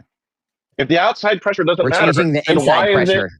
Then why is it when you take this up to a different atmospheric pressure, the amount of weight you can hold up changes in proportion to that directly? You're trying to change the experiment. All right, I'm just going to stop. If you want to do a different experiment with someone else, go ahead. I have my experiment that I'm trying to do here. Here's my experiment. Here's my experiment. You keep trying to change the experiment. Whatever you come up with for your experiment, I'm just going to change it on you constantly. Okay, here's my experiment. Okay, I'm pulling a vacuum on this sphere, and I'm going to pull it to the same torr. Right? Let's say I bring it down to 1 torr, right, which is what you can do with like a standard, air conditioning vacuum pump. Right? You take it down to 1 torr. The only thing that you vary is the atmospheric pressure on the outside of it. And the amount of weight that you'll be able to hold up with that same 1 torr of vacuum will be directly proportional to the atmospheric pressure on the outside. So for you to say that the atmospheric pressure is not the one that's doing the pressing up on it and that it's just a vacuum, you would not be able to explain why that 1 torr of vacuum can hold drastically different amounts of weight at a different atmospheric pressure to the point It's where definitely not. It's definitely not pressing. I falsified that. That was the outside pressure was keeping it up. In my experiment, we already falsified that. That wasn't the thing keeping it up because when we put the spheres together, it just falls. The what's outside the pressure pressure inside doesn't the keep. spheres? The outside pressure doesn't, Jake. The outside pressure doesn't keep it up. It falls because you need a pressure differerential to keep it up. If you just put the spheres because you need together, the there's no vacuum. pressure differential. Because Yeah, there's no because you pressure need the vacuum. differential. The thing I'm saying is the force, the vacuum. You're saying that's not it. It's the thing that was there before. It just wasn't doing it Yeah. before. But when you did your thing, now all of a sudden my thing works. Well, the obvious debunk is the fact that you can pull the exact same vacuum, 1 torr of vacuum, and you will be able to hold drastically different amounts of weight, almost to no weight at all, depending on what your atmospheric pressure is. It's a different experiment. It's a different experiment. Well, if it's the vacuum that's providing the force, then why is it that the force that's holding it up is just directly proportionate to the atmospheric pressure, and running the same vacuum inside makes zero difference to the amount of weight that you can hold? That would be the question you would have to answer. If your hypothesis is true, I'm just going to change your experiment back to my experiment, and we're in the 14.7 psi room. I'm just going to do this to you all fucking day. I'm just going to do this to you all day, like you just did to me all day when I was in my room, and you tried changing it to your thing. There's no disagreement there. If there's no pressure differential, then you're not going to have anything to hold it up. Yeah, the outside pressure is not holding it up. I know. We tried that, and it doesn't work. It just falls. It's just obvious the atmospheric pressure is holding it up because you have no explanation. Otherwise, you have no explanation for the physics of why the atmospheric pressure directly relates to how much weight you can hold up. You have no explanation for that. If it's the vacuum that's doing the holding up, you have zero explanation for why, when you remove the atmospheric pressure, you're no longer able to hold things up anymore. Or the amount of weight that you can hold up is directly related to that pressure differential. The lower the pressure differential, the less you can hold up, running the identical vacuum number inside. And you have no explanation for why that is, if you're claiming that the atmospheric pressure is not the one that's providing the force.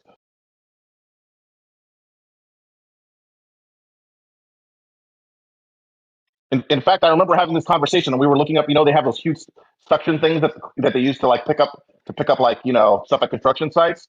And we found the manufacturer's guide, and it shows the amount of weight that you can pick up at different altitudes. And the higher up you go, the less weight you can pick up. Why do you think that is? It's the same vacuum pump. Bro, I'm not even paying attention anymore. We're in the 14.7 psi room. I have my independent, dependent variable and all my control variables in my experiment. It's definitely not the outside atmosphere holding it up because we put the sphere there, and without the vacuum, it just falls. Your outside pressure doesn't hold the thing up. Because the outside pressure is the same inside as outside. You haven't changed the pressure on either side of that sphere when you just put it together. I know. You're saying when I add my thing, you're saying by me doing my thing, it makes your thing suddenly start working. But I'm doing my thing. I'm doing a different thing though. That's not interfering with your thing. That's constant. That's why it's a constant.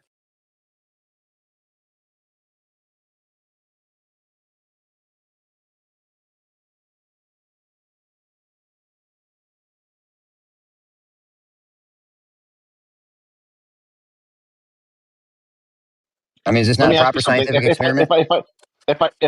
Jake, is this a proper scientific experiment in your mind? I mean, in my room with the 14.7 PS. It can be a proper scientific experiment in that you have a independent variable, right? A control or whatever. But as far as your interpretation of the results, that's the part where you fail, right? That you've established a relationship that's not actually there. Because what we would expect so I'm to saying see. The cause. Hold on, Jake. I'm saying the cause of it falling or not falling is the vacuum. That's my independent variable, right? Like this is all set up good, bro. This shit's foolproof. I mean, we understand the forces are created by the molecules impacting the wall of this thing, right? So obviously, if you remove the amount of molecules that are impacting the wall inside, you have a differential where on one side of the wall you have a bunch of molecules impacting it, and the other side you have less. So this idea that the vacuum is somehow doing work is just it's obviously false because we understand even at the molecular level what's happening, right? We have molecules impacting the walls of the sphere. And it's the atmospheric pressure that has, the more molecules compared to the inside where you pull the vacuum, where there's less molecules impacting. So that's why you have a force that's being created, right? Because now there's a differential, right? If you do the three body diagram. I mean, I don't understand. I don't understand either. I put the two spheres together, it fucking drops. I make the vacuum, I put the two spheres together, make the vacuum, it doesn't drop. He just three-bodied you. Like I literally manipulated an independent variable Whatever. and caused the thing to not drop. So you're just misinterpreting. I mean, the results you of could your say it's experiment. not the vacuum. You could say it's not the vacuum, but when I put the vacuum there, it doesn't fall. It has to literally has to be the vacuum. Real quick. Yo, I hate to choose Jake's side on this, dude, but all forces are pressing forces, right? Pressure is positive. All causes are positive. Anything that's a negative is not a cause. So the vacuum isn't a cause of an effect. Listen, it's just the way it is, bro. And this is why science is always has a certain degree of certainty. It's not foolproof, dude. It's Perfect literally example. foolproof. When you have a Go dependent and ahead. independent variable, it's foolproof. The shit's all set up right. The shit's foolproof, bro.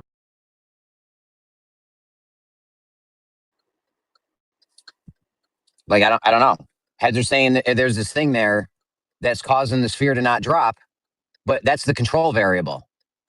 It does or doesn't drop when I manipulate my independent variable, which is the inside of the thing. That's when it doesn't fall. You're saying your control variable is doing something, dude. It's a fucking control variable. It doesn't change.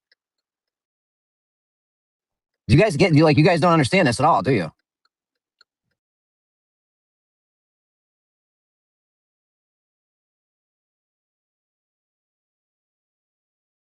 I mean, you're just being insufferable right now. You won't listen to any reason, Jeremy. Okay, Not much my reason bad. to keep that. My bad.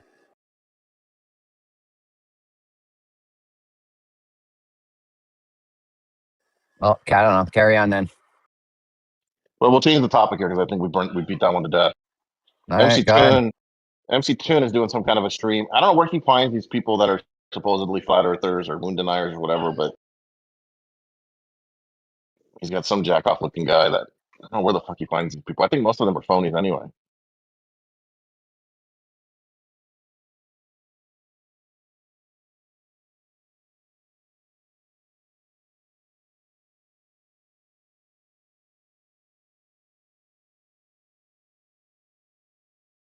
Oh, you actually watch his shit? No, it just came up on my my YouTube. Who's your favorite?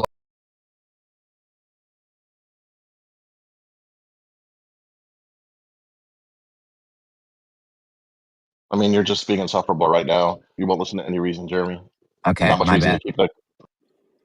My bad.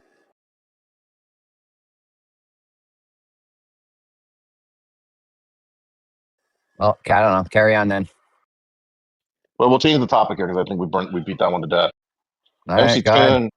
MC Toon is doing some kind of a stream. I don't know where he finds these people that are supposedly flat earthers. They say Biggie's in the top 5 rappers, right? If Kosho were to die right now, he'd be in the top 5 for a But very Kosho long never, time. but he never put out like a bunch of content. Like when I think of like Globers, I'm thinking of the people that are putting out content, not just like people that Kosho's just put out drop more in. bro. Kosho's newsflash. Kosho's put out more content than any of the other Globers out there. He's done 20-hour stints in here. We have so much. This is the street. This is all that matters. We have so much footage of Kosho. It's probably more than McToon has. That don't count. Jake, Yeah. does it? Does it count? I couldn't believe it when Kosho told me that he drinks 750 ml bottle of hard liquor every day. I was like, dude, you always sound stone cold sober. I cannot believe that you drink that much every day. He don't drink that much. That's what he said. I'm like, dude, you got a problem. You should not be drinking that much every day. He's like, I sip it throughout the day. And I'm like, what the fuck? If you're just sipping on it, you'd be fine now. Yeah, but it's kind of not normal to be sipping like what about when you're 750 driving? ml over. He drove And he for like drives ride like that shares too. He's just driving the ride share with dude, he sounded so goddamn sober though. I was shocked. I'm so used to hearing those belligerent drunks over in Gems, and I never ever heard him slur or thick language. Yeah, he's got a strong mind.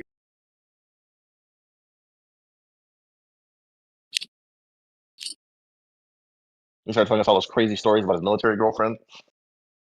He just knows like all the topics. You know what I'm saying? Like he's better at any of the topics than a lot of probably any other Glover. Even Xanax. Like I don't care if Xanax's uncle helped build LIGO or his little nephew built Slack, like whatever, bro. Like, I mean, Xanax knows a lot of shit, but it's not all about what you know though, too. It's about your delivery. You know.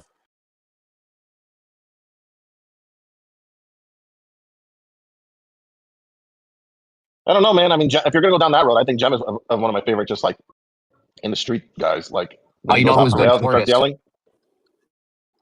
Well, yeah, Portis has debate though. Jem goes far back, but I mean, like Kosho's not far behind that. But that goes for like I used to debate Portis. left lane, Zanuck, like Bro, they're trying chill to with pound left Kosho. lane. Are you fucking high right now?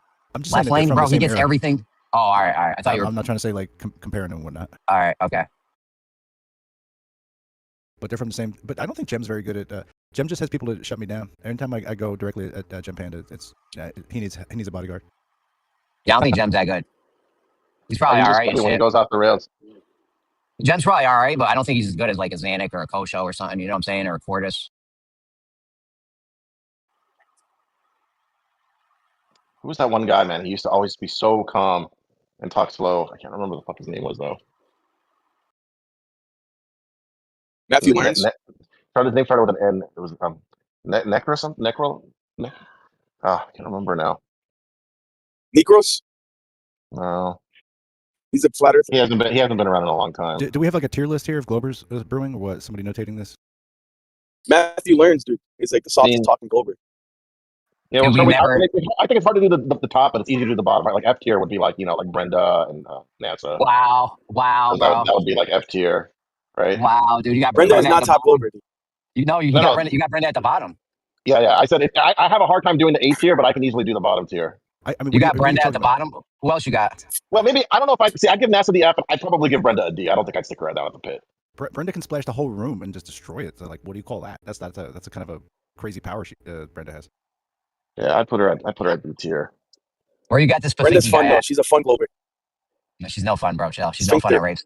Where you got this Pfinky guy at, Jake? Pfinky, he's pretty solid. I put him B tier. I think he's solid. Yeah, he's a B minus. He's a B minus. Wesley got him earlier. I got Wesley's trying hard though. I got Pfinky higher than myself because Wesley going out. Let's be going on with these cackling laughs that drives me nuts. Some of these European guys that come in here, some of these European guys that come in here who think they're the smartest shit that ever lived, like those guys are all DNF tier. They're down there with NASA. Anyone from Europe, you said? Well, just like the ones that come in here and they're all condescending, and then they all think they're super smart. You know the type. We get a few of those in here. Let me explain. The craziest like Spiniak, even though he's not a Glober, he's F tier. Like Spiniak, he's not a Glober, but like he's F tier at anything that he tries to explain, just because he just fucking goes on just a fucking half-hour fucking nonsense. You can't even get him to shut up.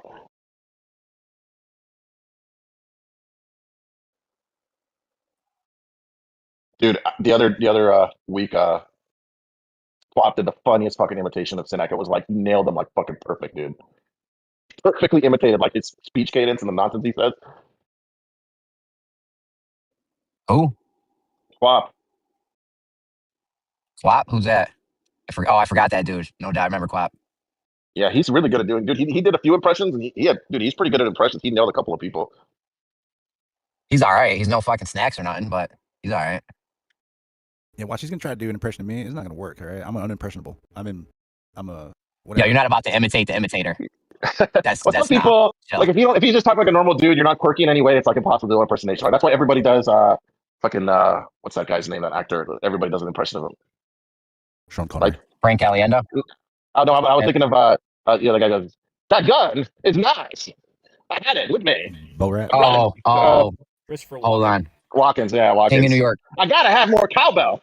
Gotta have it. That's a terrible. Did you ever hear the guy telling the Christopher? Did you ever hear the guy telling the Christopher Walken story about his dog with the tail and about flying and shit? Oh my god, let me go see if I can go find that. This shit I got a dog. It's nice. I like you're walking a lot. Mel Gibson. Who does that Mel Gibson impression? Yeah. Why would you do that? No, I'm saying Mel Gibson talks about Christopher Walken. There's a story about him. It's like, dude, how did anybody like grow up to talk like that? He's just like an American dude. Like, where did you go to like learn to talk like in this weird fucking sing-song cadence? I found the it. Same acting school as Captain Kirk. Yo, this story is hilarious, right? This story is hilarious. It's fucking great, bro.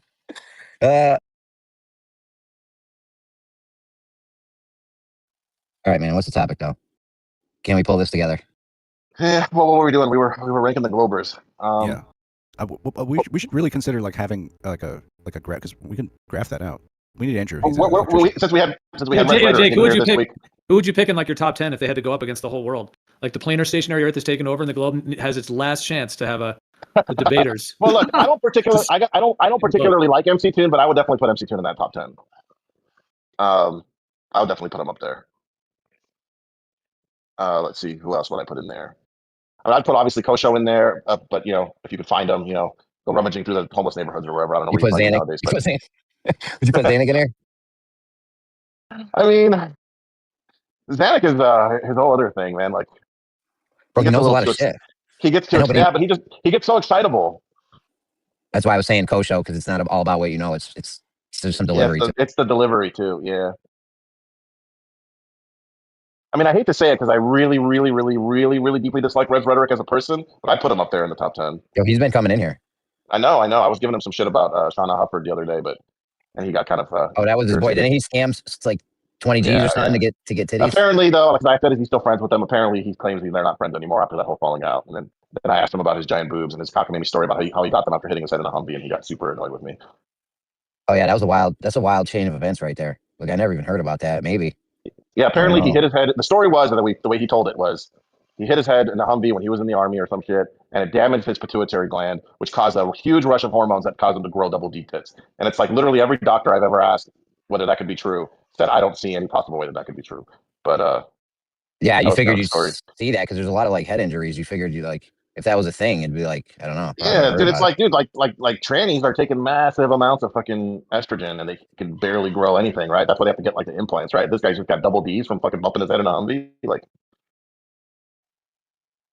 yeah, I mean, I've hit my head a lot. I don't have boobs. Okay, who lost some boobs in the house? What's going on? Hold on, back. Hold on. Let's see, who else would you put in the top 10 there, Kosho? You said maybe a different name. Oh, I'm not Kosho. I called you Kosho. I meant Jeremy. We got Kosho on the brain here. You know that guy? He's not just like a globe guy. He does like science stuff. He's done a lot of debates though. He's got a pretty big channel. He's pretty good too. What the fuck is his name? Demonstryde. No, not that guy. He's a dark-haired guy. He's done a bunch of like pretty high-profile debates. What the fuck is his name? Demonstryde. He does science content though. Flat Earth is just one topic he talks about. Demonstryde. He did a debate with Witsit. Demonstryde. You mean the one where I fucking whipped Witsit's ass in our debate about morality? Bro, you're unhinged right now, Demon. No, that was funny. But he's like, it had to be Witsit. I was like, no, bro, we did that, and I won. Pills, you okay? What's that? Bro, how'd you know? But they make it fucking wicked hard and big. Professor Dave is who I was thinking of. Oh my god, are you serious? Are you fucking serious? I think he's solid, especially for someone that's not really in the community. You think he's harder than me right now? Come on. You thought he was big and solid? There's so many Globers I would pick over Professor Dave. I don't even think I don't know. I mean, he knows Professor Dave's got a solid science background. Bro, you don't really know the shit unless you've been in the trenches here with us. Well, you know what I'm saying? As a Glober, I would say Professor Dave probably has the least flat Earth debating experience. So he might have a scientific background within all of it, but he is really bad at debating, as shown. He debated Witsit, whatever. It was bad. It was fucked up. Yeah, you guys need to save the world here, Jake. You're not gonna do it with Professor Dave. You fucking lost. Bro. Yeah. No, Professor Dave, he could do good. It's just bad positioning. Like he had a bad debater. Like he should go up against. What he needs someone like Jim Panda to be like, look, these are the arguments they're going to hit you with, and give him time to prepare. You know. Yeah, he didn't have around a long time. He should. Here's the thing. Like for every flat earth that says Professor Dave, I watch flat Earth shit, and Professor Dave never comes up in my feed. I had to subscribe to Professor Dave as a Glober to see how like nobody fucking watches his videos as a Glober. Nobody who fucking argues flat Earth against other flat Earthers watches Professor Dave. Somebody in their regular life might come across a Professor Dave video in their Facebook or Instagram when they see oh, flat Earther tried to say this, and they see a Professor Dave saying them wrong. They're never gonna see Simon Dion proving them wrong. They're never gonna see FDFE or MC Toon. They're never gonna see any of those. So when you guys say Professor Dave, you are base level talking like you just watched CNN News and saw an article that made you angry. Like when you nobody say you cares. Guys, Jake picked Dave, and he's the Glober. So exactly, no, it's the worst fucking bro. I turn away Globers all day long at the NMM. They'll come in and try and argue for a flat earther. All I have to do is be like, so why do you believe the Earth is a globe? And then I do every single thing you're talking about now, and I run them off the fucking server in a fucking minute because they don't have good arguments. The same way that somebody arguing that fucking Professor Dave is a good explanation for globe Earth against flat Earth. It's not. He's the most popular versus an algorithm. It's not good, and he doesn't make good arguments. He's a bad debater. Yeah, this is going in your file, Jake. See, I disagree. I think he did just fine against Witsit for someone that's not even in the community, listening to the arguments on a regular basis. So he needs to train like he's going into a heavyweight fight for this. You're saying? I mean, well, that's the thing. That's why, like, if you bring in like some college physics professor, he's just going to get flashback, right? Because he's never heard like the flat Earth arguments, right? So you would have to spend some time prepping him. You know what I mean? Like, no, yeah, in the last would be. Go ahead, Demon.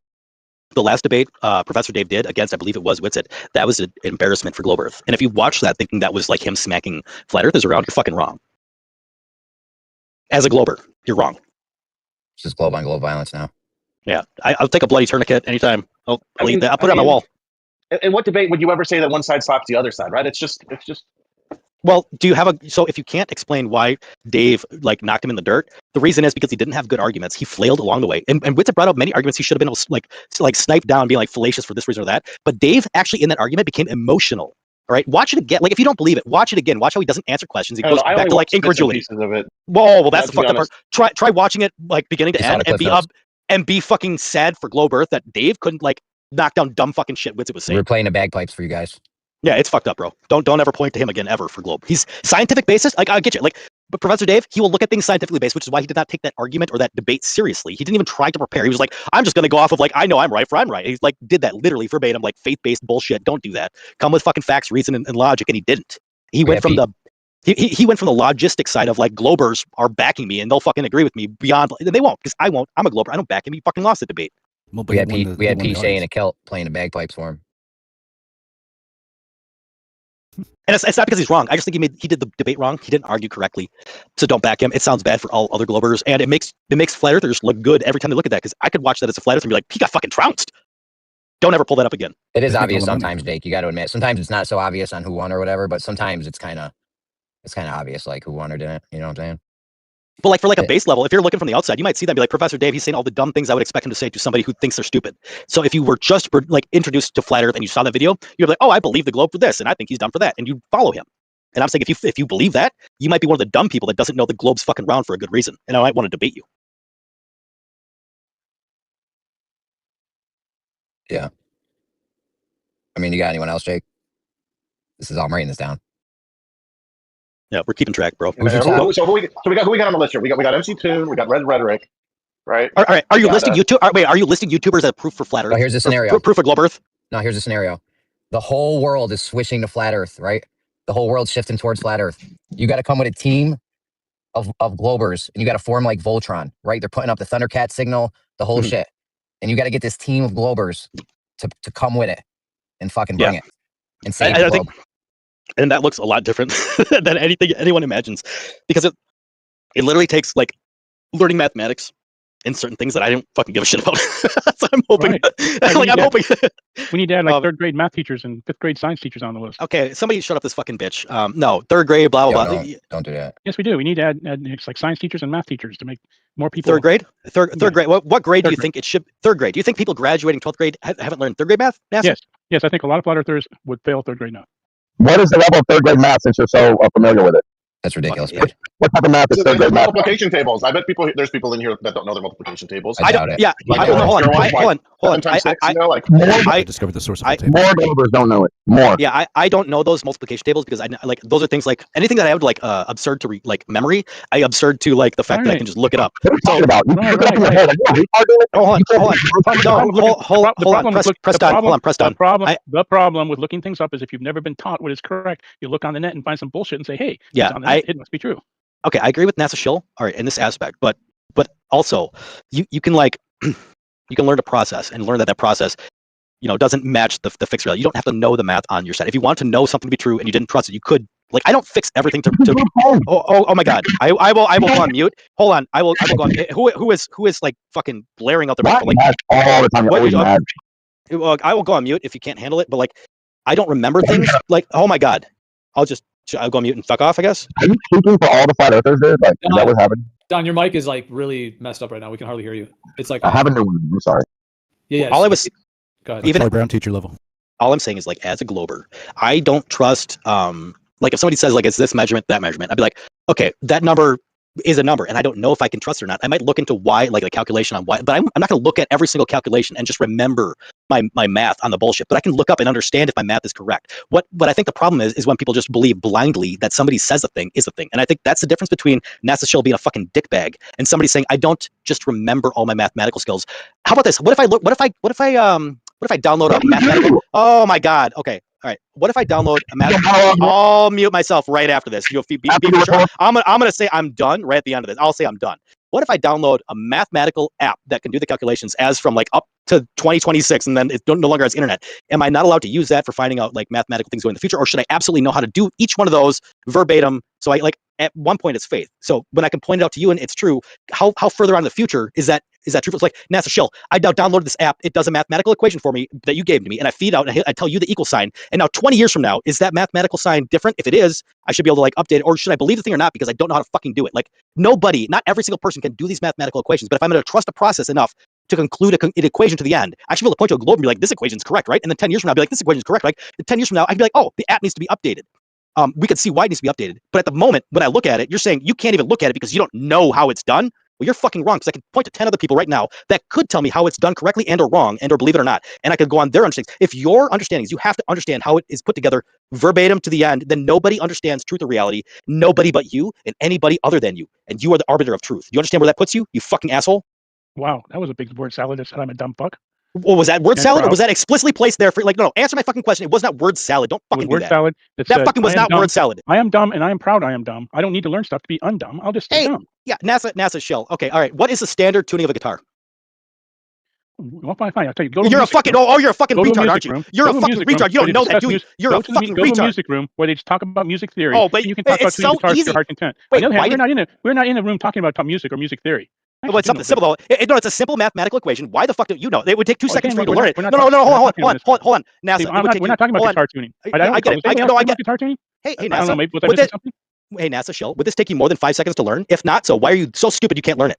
Go Google it. Go Google it and retain it. No, go Google it and retain it. This is the problem I'm expressing with your fucking bullshit. Some people might not find your tuning of reality relevant. So when they don't adhere to every single fact and data point that you put forth, you say you're stupid for not knowing how to compute it. You're a fucking retard for not knowing how to tune a guitar, you fucking retard. It's in reality. What the fuck's wrong with you? Tuning a guitar. Well, you're a fucking retard for not knowing how to do it.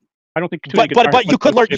But you could learn how to do it, right? You fucking retard. You could learn, some basic science, and that's okay.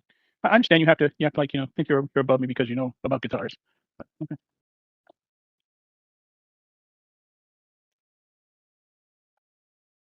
Yo. What's poppin'? What's poppin'? Well, apparently, if you don't know a specific mathematical equation, you're a fucking retard, according to NASAShill. Correct, NASAShill? I'll accept that title. Yeah, if you don't, exactly. I'm dumb and I'm proud. So you can join Demonstryde here. Yeah, because NASAShill's a fucking retard, right? NASAShill, according to your logic. Well, your logic. I mean. Well, no, that's your logic. No, that's your logic. You brought guitar. Yo, they just released iPhone videos.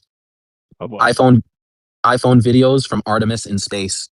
Supposedly, the astronauts have brought iPhones up with them. It was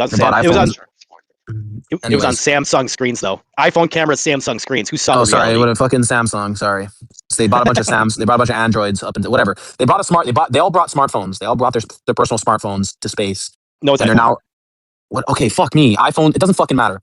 They all the astronauts brought smartphones to space. They supposedly took videos from inside the capsule to outside the capsule. They released all these videos, and let me tell you, these NASA guys have completely quadrupled down on bubbles in space. Before, we'd have to actually like comb through videos and squint our eyes and really search. In these iPhone videos, bro, there is like thousands of bubbles. Like they are fully doubling down on the bubble narrative. Yeah. Because we caught them on the bubbles before, they were trying to be discreet, and then we caught them. And now that we've caught them with undeniable evidence that there's bubbles in space, they've just quadrupled down on it. And now there's more bubbles in space than I've ever seen before. Like way more than I've ever. Like, do you have the video? Can you provide it? Yeah, I have actually. You just what percentage? Because it's a what link, percentage? So what percentage of bubbles in space did they increase? By the way, but also, but it's like honestly like 100-fold increase. Oh no! Oh my god! I was gonna say if there was more than 130, but like we would have a good defense. But like you said 140, like fuck, we're cooked, right? Dude. Oh fuck, he said 140, bro. Oh my. Sea-Scout? It's over. We're fucked. We're fucked. Dude, they've increased the bubbles. They've quadrupled down. We caught them before. No, we had a third. Before they made the mistake of showing bubbles in space, and we caught them, and it was like a couple little bubbles in the corner of a couple cameras and stuff. But now that we've caught them, and it's undeniable that there's bubbles in space, They're just fully showing us like millions of bubbles going out the back of the ship now. Like they're fully doubling down on the bubbles. Re-entry. Bro, I literally told them cut back. Dude, Only the thing I 1/3 sent of the you was puddles. the thing I sent you was actually 4 videos. So for you to say this video, no, it's 4 videos, so it's not just a re-entry. Please, no, sir, it's look at the link I sent the you. one it opened. The one it opened to was re-entry. I mean, there actually are Bubbles in space.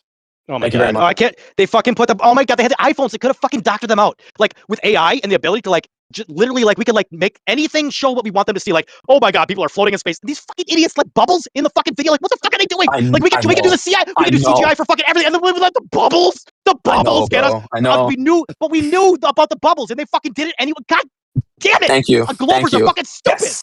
Exactly. Exactly. Bro, we're fucking cooked. Yes, Oh, I swear sir. to God, this Yes, is live streaming, is it? Please tell me this is live streaming. We're fucking cooked. Oh my god. Oh my god. Extra J. Like, get on this, bro. Like, come on, my fucking god. Seafoam. Get to it, bro. Oh my god.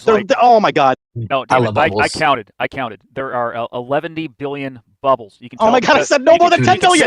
You can tell because of the pixels. You can tell it's a because large of the amount, pixels. bro. I said that. They increase their bubbles 100-fold, bro. It's crazy. I said if you increase the pixels, you'll make more bubbles. You fucking idiots. Oh my god. And if what I believe is happening in these videos is like, so the Artemis thing has thrusters on it, right? And when the thrusters fire, bubble thrusters. Don't give them anything. Don't give them anything. Stop giving them ammunition. Holy shit! Oh my god. I like this. Like, I don't know what kind of gas bubble thruster they're using. And I mean, if it's like CO2, then the CO2 might be freezing into carbon dioxide. So you didn't use like freezing into dry ice. What's the term when you're looking at air molecules or whatever in an atmosphere? What is that called again? We're looking at gas with translucent. No, I get it. But there's an actual like a term you'd use if you're looking at like a planet trying to figure out the gases in the atmosphere and all that. You're saying spectroscopy. Yeah. You're saying they're lying about that, Seafoam? They're lying about bubble thrusters. Well, I don't think they're bubbles. I think it's just solids condensing from the gases used in the thrusters. No, gases don't condense in a vacuum. Bro, don't be gay. Come on. Well, yo, Demon, you should be like this more often, honestly. Have you ever made dry ice? I'm glad I have a good influence on you. Oh my god. Have you ever heard Seafoam try and make you sound cool? Like, oh fucking Christ, dude. You ever made dry ice with a CO2 canister? There he goes again right now. Like, where do you put the CO2? Where are you holding the CO2 canister? What cheeks are holding it? In a container. It's in a container. That's where the CO2 canister is. Well, when you open up a CO2 canister, that CO2 is contained as fuck in that canister. Go ahead. Yes, it is contained in the canister under pressure. But contained, yes, gas pressure without a container is not possible. Yeah, right, but then atmospheric pressure. We're talking about atmospheric pressure, though. Hey, NASAShill. Nobody asked NASA bitch what to ask for this. No, wait, yeah, why is NASA bitch? We're talking to Dr. Seafoam. Oh my god, we're talking to Seafoam, not NASA bitch. Yeah, you can chart your. Sorry, I'm sorry, NASA bitch. Hey, sorry. Hey, can we get an official name change for NASA to NASA bitch? Please, God. Oh my god. Well, so here's the thing. Like liquid can't exist in a vacuum. In a vacuum, you only have solid and gas. Right, NASA? You fucking idiot. Gram of carbon dioxide. I just can't stop without you, girl. I'm living in a fantasy world. It's so disrespectful. Like, come on, Seafoam. Come on, keep it up. Don't let these shills, the solid liquid gas bubbles. Go ahead. Yeah, so I'll post this in the chat here. So this is the phase diagram of carbon dioxide. And according to the phase diagram of carbon dioxide, at low temperatures and low pressures, it exists as a solid. Is this what you're trying to print out of my 3D printer? That's why it fucking broke? Jesus Christ, Seafoam! Are we talking about a non-Euclidean container? My condom, apparently, look at the graph, like it's huge. Also, does this phase diagram, is this using a non-Euclidean phase detraction? Yeah, the place on this phase, at the end of that. This phase diagram doesn't really work. The non-boloid slots help it. Because the phase diagram shows that solid and gas actually go to the low pressure. Well, actually shows that low pressure is actually dominated by gas, and vacuum of space is by definition low pressure. Does the vacuum of space pull the gas to the surface of the? Does the vacuum suck? Oh shit! Let's watch everyone run away. Oh, let's all run away from the question. Oh my god! Don't suck. Does a vacuum suck? Hey NASA, shut the fuck up, you idiot. Hey, vacuums don't suck. You just hey NASA, hey NASA, what do you want? Your mama sucks. You also have to remember that. Your mama. Let them at each other for a little bit. Let them duke it out, and then we'll come in after. All I was gonna say is NASA and vacuum of space is by. Jesus Christ, Seafoam. Are we talking about a non-Euclidean container? My condom apparently looked at the graph like it's huge.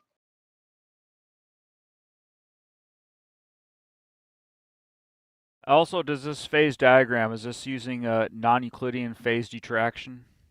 Yeah, the place on this also phase to the end of that. this phase diagram doesn't really The work out right non-boloid here, slots help it. because the phase diagram shows that solid and gas actually go to the low pressure. Well, Actually, yeah, shows that so low pressure is actually dominated by gas, and vacuum of space is by definition low pressure. Does the vacuum of space pull the gas to the surface of the Does the vacuum suck? Oh shit! Let's watch everyone run away. Oh, let's all run away from the question. Oh my god! Suck. Does a vacuum hey, suck? hey NASA! Shut the fuck up, you idiot! Hey, vacuums don't suck. You just Hey proved yourself to NASA! be a moron. Hey NASA! What you want? Vacuums don't suck. Your hey, mama hey, sucks. Na- You also hey, have Na- to hey, remember your that. your Wait, mama let them go sucks. at each other for a little bit, Seafoam. Vacuums Let them don't suck. let them duke get it off out, mama, and then we'll please. come in after. All I was gonna Just 'cause say is, your hey mama sucks NASA. doesn't mean the vacuums suck. Okay. All right, yo, Seafoam. So the low pressure area is all dominated by gas on this phase chart. Just so you know. Well, no, the low. Well, yeah, like at higher temperatures, but space is cold.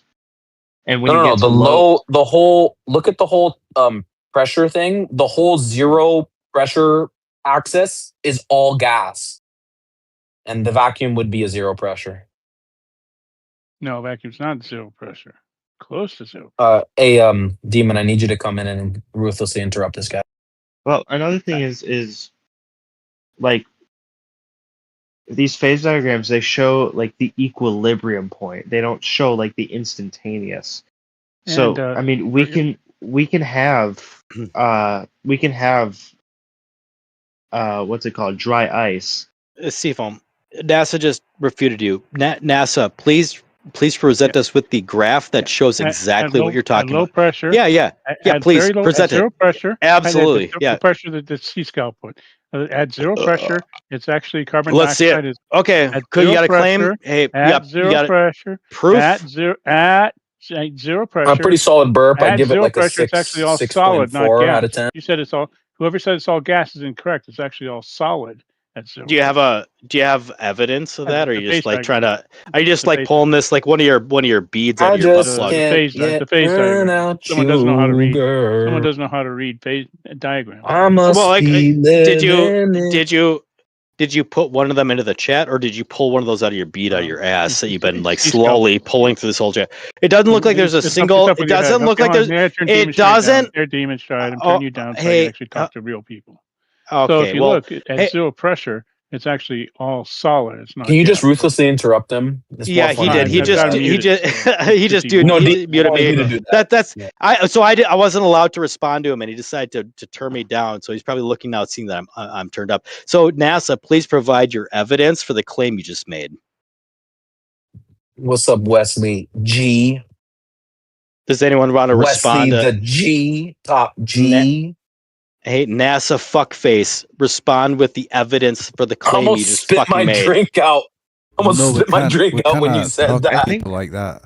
I think When he said that, I almost Cannot spit my call people drink out. fuckface That was here. I think the insane. y-axis here is also logarithmic. Yeah, his bitch ass turned me down, so I'm gonna like somebody can repeat verbatim. Cannot Hey, call people NASA. bitch face neither. No, that's not a thing that could be called.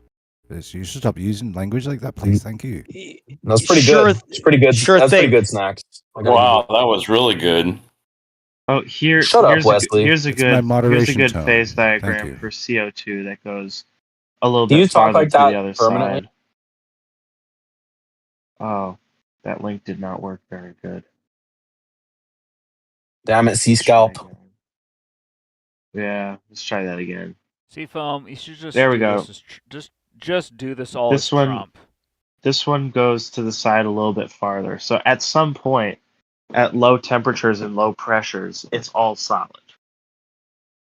Damn, son. Wait, I just got like what is it called? Steamrolled. Let me put a steamroll emoji. That picture's just a bunch of lines, bro. Like, but it's just a bunch of lines. But like, who cares about your lines, bro? Everything can be solid in space.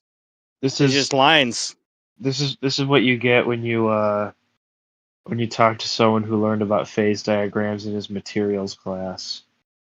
Oh, you sat through a class? You actually paid for a class to sit through? You sat there. Yeah. You sat through the whole thing. What was your grade though? Like you didn't tell us what your grade was, but you sat through it. Like that's probably like that's par for a Democrat just sitting through college, just giving So your below mommy a daddy certain paid for you. temperature, below a certain temperature, all carbon dioxide should be solid, right? Yes. And Flat Earth, especially, baby. Isn't it hot? Isn't it hot in space though? especially, Actually, I heard it's actually supposed to be hot in space. So doesn't that also defeat you? No, it's sexy well, in space. the ambient temperature is going to be pretty cold. Like it I thought it makes you was want to pretty take your hot in clothes off. space. Makes you want to put a G-string on and like pull it to the like side. if you're in sunlight, like the sunlight will heat you up, right, and cook you pretty good. But like the ambient temperature around you is going to be very cold because there's not your heat just gets to radiate off.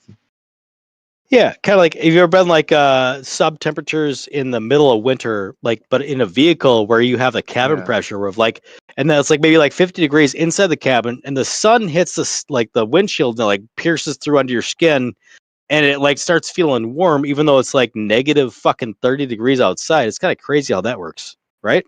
But that's just gay flat earth shit, right? It's kind of like, have you ever heard the thing about how like the thermosphere is like going to be like, it's like the atoms are hot enough to melt metal, but it doesn't do that just because there's so little atoms out there. They Only can't from- efficiently transfer their heat to anything up Yeah, there. I've only learned that from gay old dudes who want me to learn that trans people are real. So sorry, science ain't real, bitch. Oh, we need Jen CBR here now. Oh, don't invoke ladies and gentlemen's name. Oh, we got Demon here. Ladies and gentlemen. We've got Demon here. He's doing the demo. Dude, he's a true gentleman. I'll give it to him. I have a poop diagram. Yeah, nearly there. Nearly there. I have a poop diagram. They couldn't have been in space because they used a toilet in space, which would have included them asphyxiating a partition onto their buttocks, which you couldn't do in space when you're flipping all around. And just imagine if there's a zero partition around that, you would now be exploiting your excrements into the cabin, which you'd now be spinning around. So now just imagine you're on the moon, spinning around in 0 G's with a vacuum attached to your anus, and you're just spewing feces into the cabin, and that's the moon landing. Thank you, ladies and gentlemen. Anyone else? I teach English in Japan. Anybody else? I speak English to Japanese people, and they know what I'm saying because I fucking talk loudly, and I just mute. And I show them I'm not muted when I start talking. When the second you mute me, I'm just gonna keep talking so they don't know I'm muted. And I'll keep doing that to you. Unmute me. Are you okay, Bo? Just doing a pretty good Jin impersonation. Sorry. I could have sworn he was here for a second. That's good. That was like the least funny joke, and the Globers liked it. Ladies and gentlemen. It was the least funny impersonation because nobody wants to listen to Jin, but I hit it 100%. I think that was Bring 'em in. script-wise very, very accurate, and voice-wise very inaccurate. But wow. I didn't want to sound, racist. Can we get more but Irish snacks, or what's going on with that? Can we get a little more of that? Do Maybe I make have a a Jin CBR one impression? Yes, but I'm No, not about that right now. Irish. Oh yeah, you could do that too. But I was more into the Irish. That Irish. was me with the Irish. Yeah. Hey, I are you in? have Hey, Jin's- McGoon's daddy, are you in Hawaii, or are you on the mainland now? Just I'm curious. in Hawaii. Fuck Living yeah, life. bro. Living the life, bro. You been there for 6 years now? Come back? Pretty much, yeah. That's the shit. That's all I wanted to know. Keep the argument going.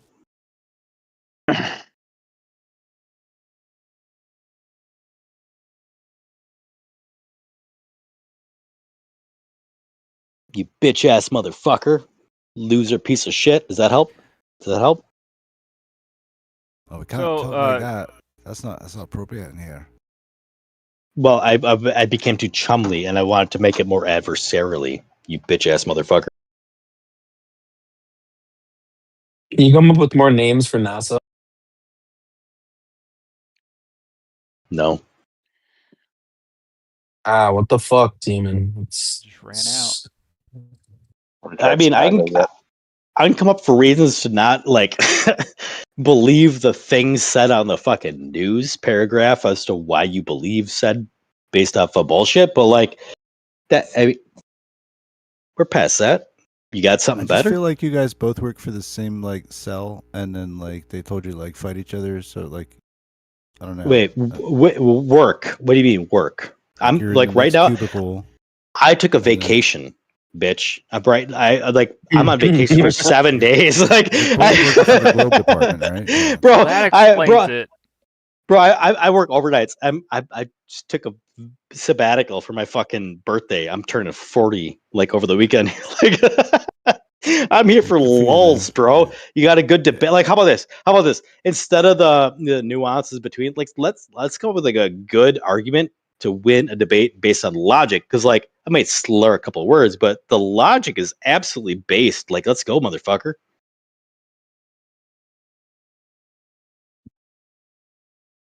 Sandy Hook was fake and gay. There you go. All right. What channel do we want to get banned? Just like Alex Jones got sued $2 million. Is Geo want to get sued for that? Because we can go there. I'd say that likely he was sued legally, and they actually own every right to every content he ever put forward. But do you want to disagree? We can maybe like logisticize this. Alex Jones, Good Order show, gay fake world audience. Acted out, scripted reality. All I've heard so far is Alex Jones, gay world, gay fake script acted out illegally. Like none of that makes a good argument to debate against. You got it. There you go. You got it. What? Well, all right. So what's your point? Bro, that was a proper steal, man. Well, use logic and actual. I already made my point. Here's my question with Sandy Hook, right? We saw. Go ahead. Okay, never mind. No, I would love to hear it. That actually worked? Yeah, he gave No some way that actually random worked. words, Demon. So yeah, it just makes sense of it. Yeah, no, I would love to hear the argument, please. Yeah, he gets it. Other fucking He already got guy, it. say He your already got thing. the point. All right, so we're running away from the argument. You gotta request. Are we running an Irish accent? You have to request. Are we an Irish running? accent. Is everyone running away from Demonstryde this season? Come on, Yeah, I've been away I'm for so running. long. Come on, oh my god, pick something easy then. Come on. I told you, bro. Sandy Hook is fake and gay, and Alex Jones is in on it. All Alex right, Jones so is in what's on your the scripted gay reality. what's your evidence? Just type into BitChute Sandy Hook. So trust me, bro. Type into BitChute. Trust me, bro. Is that your argument? I just want to get it down before I fully commit to your argument. Is your argument? Trust me, bro. Search these results on this specific search result. Not even Google. It's just like a different search result. Is that your argument? Like, trust me, bro. It'll come up on this. Like, what's your argument? Let's go. That's where the evidence is. No. What's your argument? What's your argument? He's got some TikTok links too. You'll see the fakery. So what's your what? So your argument? All right, your argument is if I would do need the to research. like hold on. Let me. Hey, do you want me to go to BitChute for you? Can Is I? that what you want? All right. Do I you don't want want to get served. me to go to? Do you want me to go to BitChute for you? Is that what you want? Every time you ask me a And question, and find the video. Every time I try answering your question, you start talking over me. I don't want to get muted. It was a yes or no question. Can I not Is that be what you muted want? Can I answer you without being muted? I don't control that at all. Okay. Because if I start talking and you are talking at the same time, I will be muted. So don't do that. Can I answer you, or do you want me to be muted? Here we go. 2 hours and 46 minutes. Do you want? Okay, so can I answer your question, or do you want me to be muted? Yes or no? There we go. Is your answer to my question yes or no? Do you want me to be muted answering your question? Yes or no? I have no control of your okay, ability so your to- argument. So you're all right. So then shut up. shut the fuck up and let me answer the question you asked. You're doing the thing right. I can't. I'll get muted right now because you're talking. I can't talk. That's the point. Here, look, right here, Demonstryde. Yeah. So I tagged you. hey. So now you've answered and you've directed an argument and you posted a link that I now have to. Okay, there we go. I'm gonna mute myself and you can fuck off till we have an argument and you want to bitch off till then. This isn't an argument. This is just a statement of fact. Yeah. Okay. All right. Or So not if fact, I just how about this? If I just talk over, you while you're talking? hopefully somebody will mute us because we can only have one back and forth thing because it's not fun. Correct? Yes. Yeah. Whatever, so it's whatever not not fun for both of us stuck. I think it is. It's not fun for both of us stuck at the same. I'm sorry about this, but if you could just like lower your volume a little bit. Demonstryde, I have you at 33%. That's totally. Could I be allowed to actually answer a moment? No. Oh, we can't. There we go. So he's gonna interrupt me, and I'll just do this. I'll wait till he talks again. Yeah, because you don't want to talk to anybody. There we go. Yeah. Here, pop it up. Are you on your computer? So would you like to rephrase your question to me so that I could try and answer it? No, we have Nico in the room. Nico, unleash your fury upon Demonstryde. Who's Nico? Yeah, so he's here. Okay, well, Snacks, am I allowed? Snacks, am I not allowed to? Is he an Argentinian guy? I don't recall. He's French actually. Am I not allowed? Hey, am I not? If I'm not allowed to speak in this VC, I will leave. You just tell me. You are not allowed. You are not allowed. Oh, we've lost that. Okay. Is that all I had to winning do? doesn't mean like we're. No one won. Wait, where did he go? No one won anything. There was no winning. Like, I'm gonna go figure out what server he's at and chase him down and go annoy him over there too. Like a nightmare.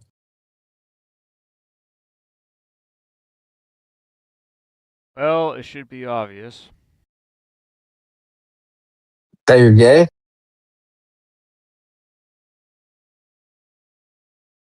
That's what I thought. That's it.